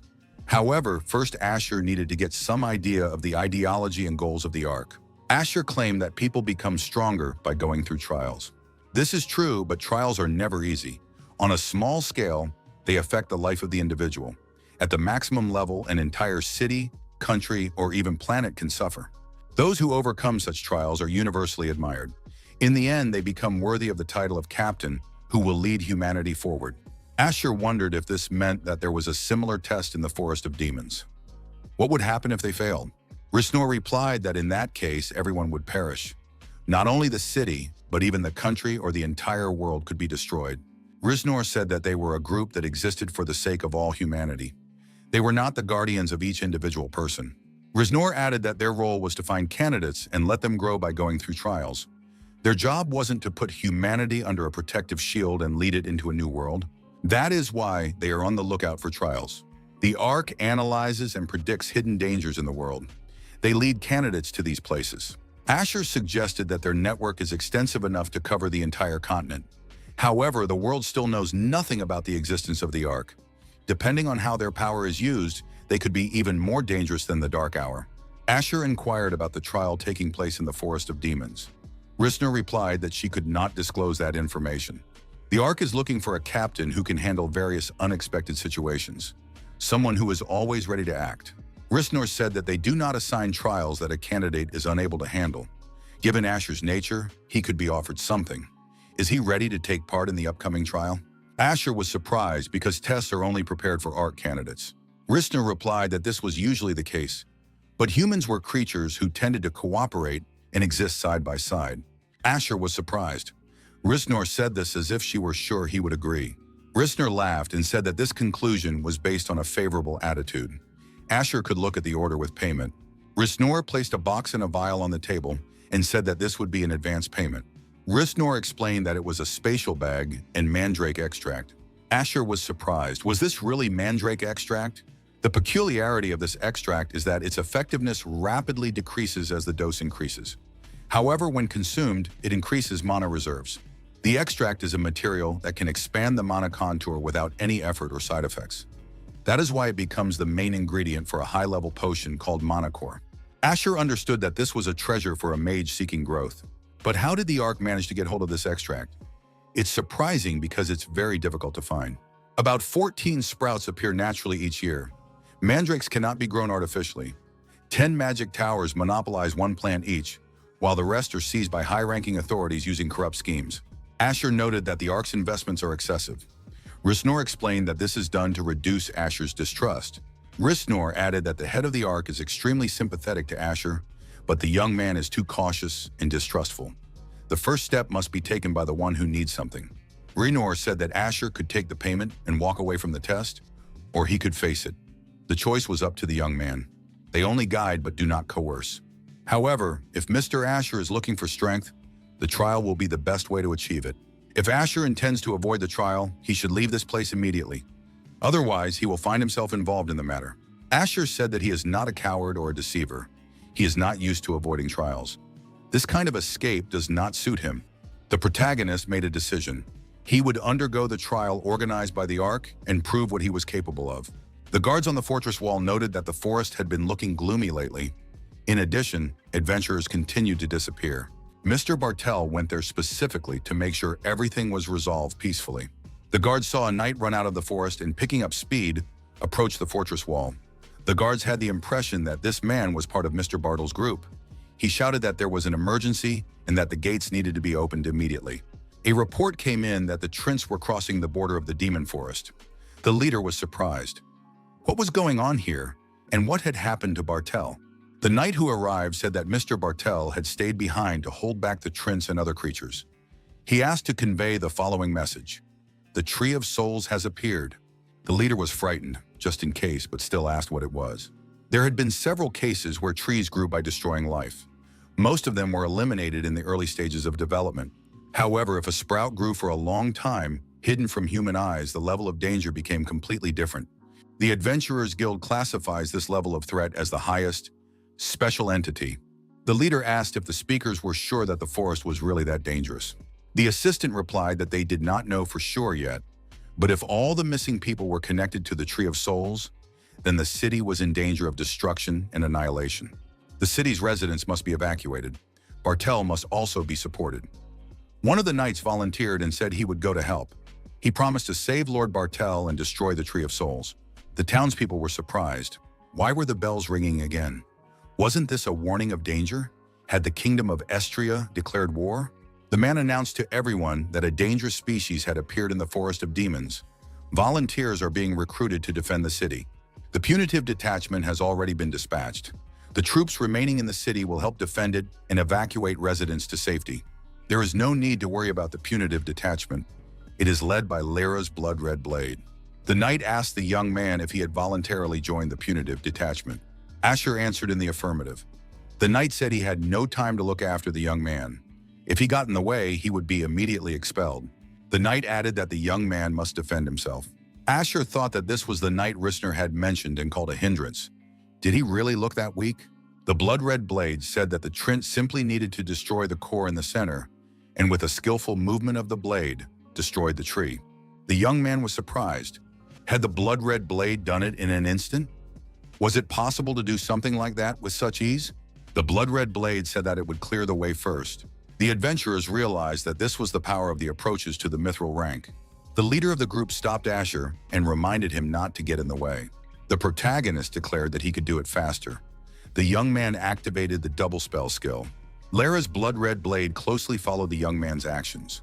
Everyone noticed that Asher activated a huge amount of mana to achieve his goal. One of the knights noted that this guy also instantly activated the mana detection skill. Perhaps he thinks that Mr. Bartell is still in the forest? The blood-red blade thought that this young man was clearly at the 4th level, despite his youth. Maybe he was another candidate sent by the Ark? The knight told the young man not to dare interfere with his trial. Asher realized that he was facing a woman, a candidate for the head of the Ark. The female knight noticed that the young man had reacted to the words about the trial. That meant the boy was also a candidate. The knight said that from now on they would speed up. Those who could keep up could follow her. The rest should provide support from behind. Many decided to stay, considering it the best option. How could anyone keep up with such a monster? Lyra's blood-red blade and Asher developed great speed and kept up with each other. Asher thought that this female warrior was quite strong. Her fighting style was completely different from the butcher's chopping blows. Her chilling sword technique left no room for counterattack. The young man thought this is one of the candidates chosen by the Ark. Perhaps the Ark was a stronger organization than previously thought. Asher decided to return to the main problem. He thought that the Tree of the Soul was most likely the gray tree he had seen during his mission. The reason for the disappearance of the adventurer named Bartel must be related to this gray tree. However, the young man did not feel the energy of the tree or any traces of Bartel. Asher wondered, should he spread his mana over a large distance? In the north, there was a place that seemed cut off from the rest of the forest. It caught the young man's attention. Asher showed the knight the direction of travel and said that they should move in that direction. Asher approached the presumed location and activated the fire curtain. The young man decided that if he couldn't find it using mana, he would have to burn the entire forest to the ground. The protagonist decided to limit the Trint's ability to use their abilities. The Flaming Plague skill was used.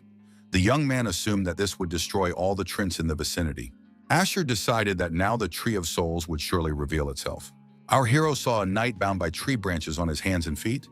When the knight regained consciousness, he found himself in a situation where it was impossible to resist the Tree of Souls.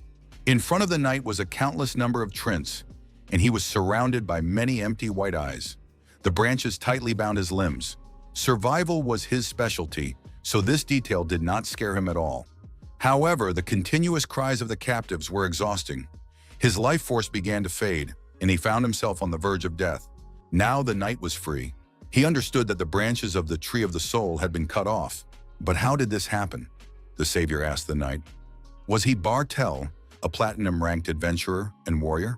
Bartel asked the young man if he had saved him. Asher said that the punitive detachment was behind them.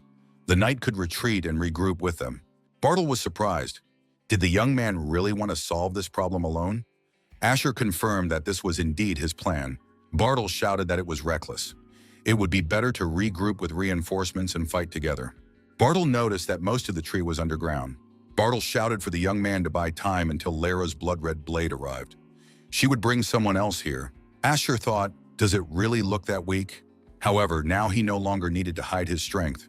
He had to check what the main body was doing underground. The ground beneath their feet shook. The adventurers were frightened. Was it an earthquake? The blood-red blade was surprised. Was it the work of that mage? The part of the tree that the young man saw underground was indeed large, but it turned out to be only part of one branch. Asher realized that this tree was monstrous in size. If something like this reached the city, it would turn the earth into a living hell. This could not be allowed to happen. Asher thought that this must be the test that Risner had mentioned. The problem was that this monster was hiding underground. Even an earthquake didn't work here. After the previous mission, our hero updated his spellbook and reached the 4th level. Should he try terrain manipulation? The knight saw Bartel approaching them. How good that he was unharmed, because they were very worried.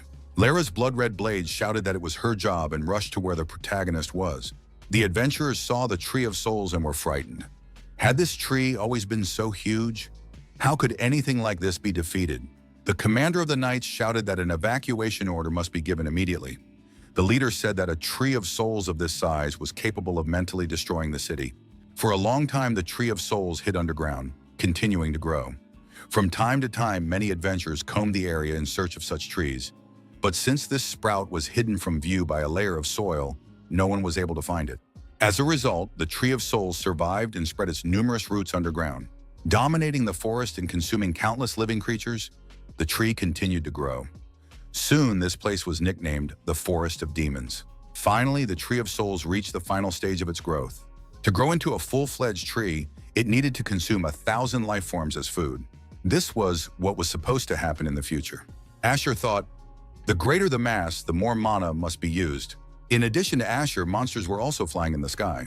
The flying monsters were attacked from the ground with arrows. Asher activated the skill Firestorm. However, after this attack, not a single twig on the tree moved. Asher thought, maybe I should run away. Does he really think he can defeat this main body? Why try to prove his power?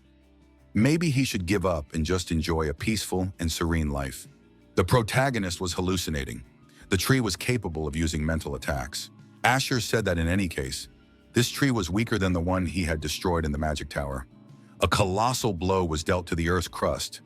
The tree's branches were torn to shreds. A knight appeared nearby and asked, hadn't the young man heard what she had said earlier? Of course, she was grateful that the young man had pulled the Tree of Souls out of the ground. However, she must overcome this trial on her own. She would not give up this role to anyone. Therefore, it would be better for the young man to step aside. Asher said that this was very selfish. The Lady Knight would not die from his spells anyway, so it would be better if they attacked together. The Tree of Souls panicked when faced with two opponents putting up fierce resistance. At that moment, its primal survival instinct kicked in. This situation was extremely dangerous. Therefore, the Tree of Souls decided to release all the energy it had accumulated so far. Even though this meant it would take centuries to recover, the Tree of the Soul dragged everything alive in front of it into a nightmare, including the mage standing directly in front of it. Asher, kneeling on the ground, did not understand what had happened. Just a moment ago, he was in the forest. The man said, "Is this really a first-level mage exceeding his limits? That's quite an impressive result." Asher raised his head and wondered, could this be the head of the Balrog magic tower? Balrog asked, "Is this all the young man is capable of?" Verdun thought that after everything he had done, he still hadn't managed to reach the level of Balrog Besias. Our hero had overcome countless trials to achieve all this, yet he was unable to leave even a scratch on the body of the head of the tower. Balrog said, "A mistake remains a mistake, even if it is beyond one's capabilities." The head of the tower added, "Trash like Verdun is just a hindrance to the magic tower." The young man said it was just a dream. The head of the tower was surprised. Had Verdun gone mad? The young man must have been completely desperate, unable to even reach his toes. Verdun lunged and grabbed the head of the tower by the face, saying that he did not believe what was happening. Verdun couldn't believe that this was his future self. Verdun squeezed his fingers so hard that blood flowed from the tower chief's face. He said he couldn't lose to someone like Balrog. The tower chief was stunned. What was the young man doing? Verdun told Lyra's blood-red blade to wait for him a moment. Under the young man's onslaught, the tower leader was blown to pieces. Verdun informed the knight that his actions would not take long. Under the pressure of his opponents and in a state of panic, the Tree of Souls continued to release all its accumulated energy. Asher was subjected to the negative external influence of the Tree of Souls. His condition became unstable. Lyra's blood-red blade also entered the same unstable state. The little girl looked at her bloodied hands, her face filled with fear. The girl looked back and saw motionless bodies lying in a pool of blood. The child did not understand where she was. The girl realized that all the people around her were dead. She closed her eyes and cried. The hands of a demonic creature reached out to the child. The girl became more and more frightened. The monster said he was on the verge of evolution, but ended up losing his chance. Now people will have to fully experience his despair. The monster grabbed the girl by the face and said that humans could try to resist, like kicking their legs in a cauldron filled with his curse. Half-humans surrounded Lyra's blood-red blade from all sides and rushed to attack her. The knight successfully fended off the enemy's attacks. At one point, the mage finally appeared behind her and distracted some of her opponents. Asher approached the Tree of Souls for a series of blows aimed at crushing it. Asher said that no one would be spared from his wrath. Now he was as steadfast as a rock in the wind. The protagonist noticed that the Tree of Souls was moving slower than before. This must be taken advantage of. The young man understood that by plunging his opponents into a nightmare, the Tree of the Soul had put all its strength into the blow. Such a chance could not be missed. Asher thought that attempts to crush this creature with stones were useless. Of course, it could be destroyed with starlight. But then the dark hour would begin again, and half of the city of Lorien would be burned. The protagonist decided to use the Thundercloud skill. To do this, he raised his staff high and activated the magic circles. But he couldn't rush. He needed to accumulate a more powerful charge. Asher uttered a triple spell. The lightning, compressed by magical power, was the maximum result the young man could achieve at that moment. Asher directed the lightning at the Tree of Souls and activated the complete destruction of the triple lightning. Thunderstrike. The dark ghost holding Lyra's blood-red blade behind its head was struck by lightning and destroyed, falling apart into pieces. The female knight was freed. No one was hurt. Lyra's blood-red blade looked at the young man and thought he was a magnificent mage. She would have to get his phone number. It became clear that the trial was over. The Tree of Souls was engulfed in flames. The female knight said that the young man had done well. She asked if anything had protected him from mental attacks. Asher replied that he had been defenseless. The female knight asked if he had not even been tormented by hallucinations or nightmares. Asher admitted that he had seen something. The knight asked why he was fine then. Asher replied that he had no reason to fear something that would never happen. The young man asked if that answer satisfied her. Lyra's blood-red blade replied that it was enough for her. Ahead above their heads, many flying lights appeared. According to the records, after its death, the Tree of Souls spews out the souls it had previously absorbed. Now each soul goes where it belongs. The partners decided that this could be considered the end of the trial. They had not heard that one trial was immediately followed by another. Asher thought that this was a little disappointing. Compared to how Risner had painted a grim picture of the situation, everything turned out too easily. Initially, this scene was not prepared for him. Therefore, perhaps it was not worth looking at everything from his own perspective. The young people were finally able to meet. They learned that their names were Asher and Lyra. The girl was surprised that she had never heard of such a powerful mage before. Today, Asher had been of great help to Lorien. Rissenor, watching from the sidelines, said that he had expected much less. A foreign creature attacking souls, the Tree of Souls. It had grown to such an extent that its bark had become harder than metal and could withstand the strongest blows. In addition to this, it had acquired a countless army of Trints and undead. Risnor thought that the most important thing was the nightmare that even Lyra, one of the top 3 candidates, could not escape.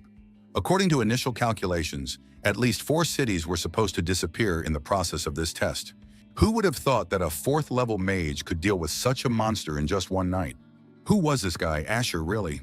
The grateful citizens asked the savior of the city of Lorien to accept gifts from them. They thanked him wholeheartedly for his help. Several days passed after the raid on the Tree of Souls was completed. It took a long time to consider the payment of a reward from the guild, so the young man had no choice but to stay here. During this time, rumors spread throughout the city that the hero of the expedition was a mage with silver hair. Thus, Asher found himself in the spotlight, even though he did not want it at all. The protagonist thought that perhaps there was no longer any point in hiding his power. The young man looked at the tower located under the cross. He thought he saw a familiar face in the window. There was indeed a girl standing outside the window, Lady Lyra. A girl appeared in the room and said that grilled fish would be served for dinner today. Lyra thanked Vinna for waking her up. The girl suggested that they go down to the dining room together. Vin said she didn't really like fish because of the bones. Lyra warned that if Vin was picky, Louis might not like it. Lyra looked out the open window and saw a young man on the other side. It was Asher, who happened to be passing by. Asher looked into the window and their eyes met. After a while, the young people sat down at the table and ate together, washing it down with delicious wine. Asher asked Lyra if she found it comfortable to eat with a veil over her face. The girl replied that beautiful women always have to endure discomfort. Lyra added that she was joking. However, she was more interested in one thing. Was this Asher's first trial? The young man confirmed this. Lyra admitted that this was quite a rare case. Usually, the first trials that had to be completed were relatively simple. However, the problem of the Tree of the Soul was not one of them. Lyra had, of course, heard that all candidates personally selected by the Ark were special. She still found it hard to believe that a person her age could have such a huge reserve of mana and such fast and powerful magic. This guy also possessed incredible mental fortitude, as he was able to withstand the nightmares of the Tree of Souls. Lyra wondered how Asher came to join the Ark. Asher thought that he had never actually joined the Ark. However, in this case, it did not matter. The young man replied that it was a rather useful organization. Lyra said she had the same reason. She didn't care about the ideals and ideologies they followed. Lyra added that the only thing she wanted was to find a way to remove the curse she had to hide behind this mask. Curses are conventionally divided into 2 types. The first type is psychological attacks, classified as black magic, or spells that suppress power. Second type is the curse of the devil, one of the heteromorphs. There are dangerous curses that are the complete opposite of divine power. For example, those that lead to the gradual and irreversible decay of the body or the deprivation of its life force. Asher thought that Lyra's case was probably closer to the second option. The young man asked if the girl had become a candidate for the Ark in order to remove the curse. Lyra replied that this was her goal. With the power and information that the Ark possessed, it would be easier for her to find a solution. The girl added that this way she would be able to find the demon who cursed her and took her family away. Asher thought that Lyra was driven by a desire for revenge. It turns out that you can join the Ark even if you have personal goals. Lyra asked if Asher knew anything about demons. The young man replied that due to the close supervision of the Order of Luas, there were not many magicians left on the continent who studied demons. Lyra was upset, so the young man would not agree to make a deal with her. Asher asked what kind of deal she was talking about. Lyra asked if the young man could find information about demons and pass it on to her through the guild. She added that she would pay a fair price. Asher agreed because he had nothing to lose anyway. Lyra promised that Asher would definitely not lose out. That was not her style. The girl got up from the table and said that it was time for her to go. She had spent her time well. Asher said that he also had one question. The young man asked when the next test would take place. Lyra replied that she did not know. The tests always began suddenly without a specific time being given. Lyra added that it was always possible to refuse or challenge the test. The Ark did not force anyone. The girl added that the choice is always theirs, as is the outcome of the test. The young people said goodbye until their next meeting. Several days passed. Asher was still in the city. The head of the Adventurers Guild branch in Lorien, Mr. Payvaltz, said that the young man had made a truly incredible contribution to the victory. Payvaltz added that his monetary reward would be credited to his cryptocurrency account within a few days. Asher inquired if there were any other rewards. The head of the guild branch said that there were other rewards. They found them in the heart of the destroyed Tree of Souls. Calculating the reward took some time, as they studied whether this item was worthy of payment. The result of the study was that the branches have a strength superior to metal and are capable of self-repair. The material has higher water permeability and electrical conductivity than mithril. These branches can be considered an extremely rare material with great potential. Based on Lyra's testimony, it was concluded that it was the young man who made the greatest contribution to the elimination of the Tree of Souls. Therefore, he was awarded 2 branches. One branch will go to Lyra and the other to the guild. Asher was delighted and thanked them for the gift. The young man left the office of the guild branch head and immediately flew into the sky, using his unique abilities. Breath of the Elements and Magic Crystal, branches of the Tree of Souls and Mandrake Extract. The young man can use all of these for his growth right now. He needed to create a sphere using the Breath of the Elements and the Magic Crystal. Since Asher had branches of the Tree of Souls that could withstand the power of this sphere, such a foundation would be sufficient for creating a staff. Even if the search for a craftsman who will take on the order goes through Pale, the cost of other materials and labor will amount to hundreds of millions of elks. There is still not enough money. The young man returned to the city. He understood that there was only one option left: to create a magic core based on Mandrake Extract. Asher entered the same empty establishment again and met the same bartender. The man, his face hidden, greeted him and offered to accompany the young man. Asher was surprised. After his first visit, no one had accompanied him anywhere. Asher asked where they were going. The man said that from now on, the young man would always be accompanied. Asher thought that, unlike the meeting rooms he had seen so far, the room he was led to was particularly luxurious. But why had they changed the meeting room? A voice came from behind the screen. The man apologized if the change in the room for exchanging information had taken the young man by surprise. 3 types of people were meeting here. The first are those he trusts. The second are those who cannot be stopped by glass or iron bars. Pale peeked out from behind the screen and said that the third type were those who met both criteria. Pale added that he was eagerly awaiting the arrival of Mr. Asher.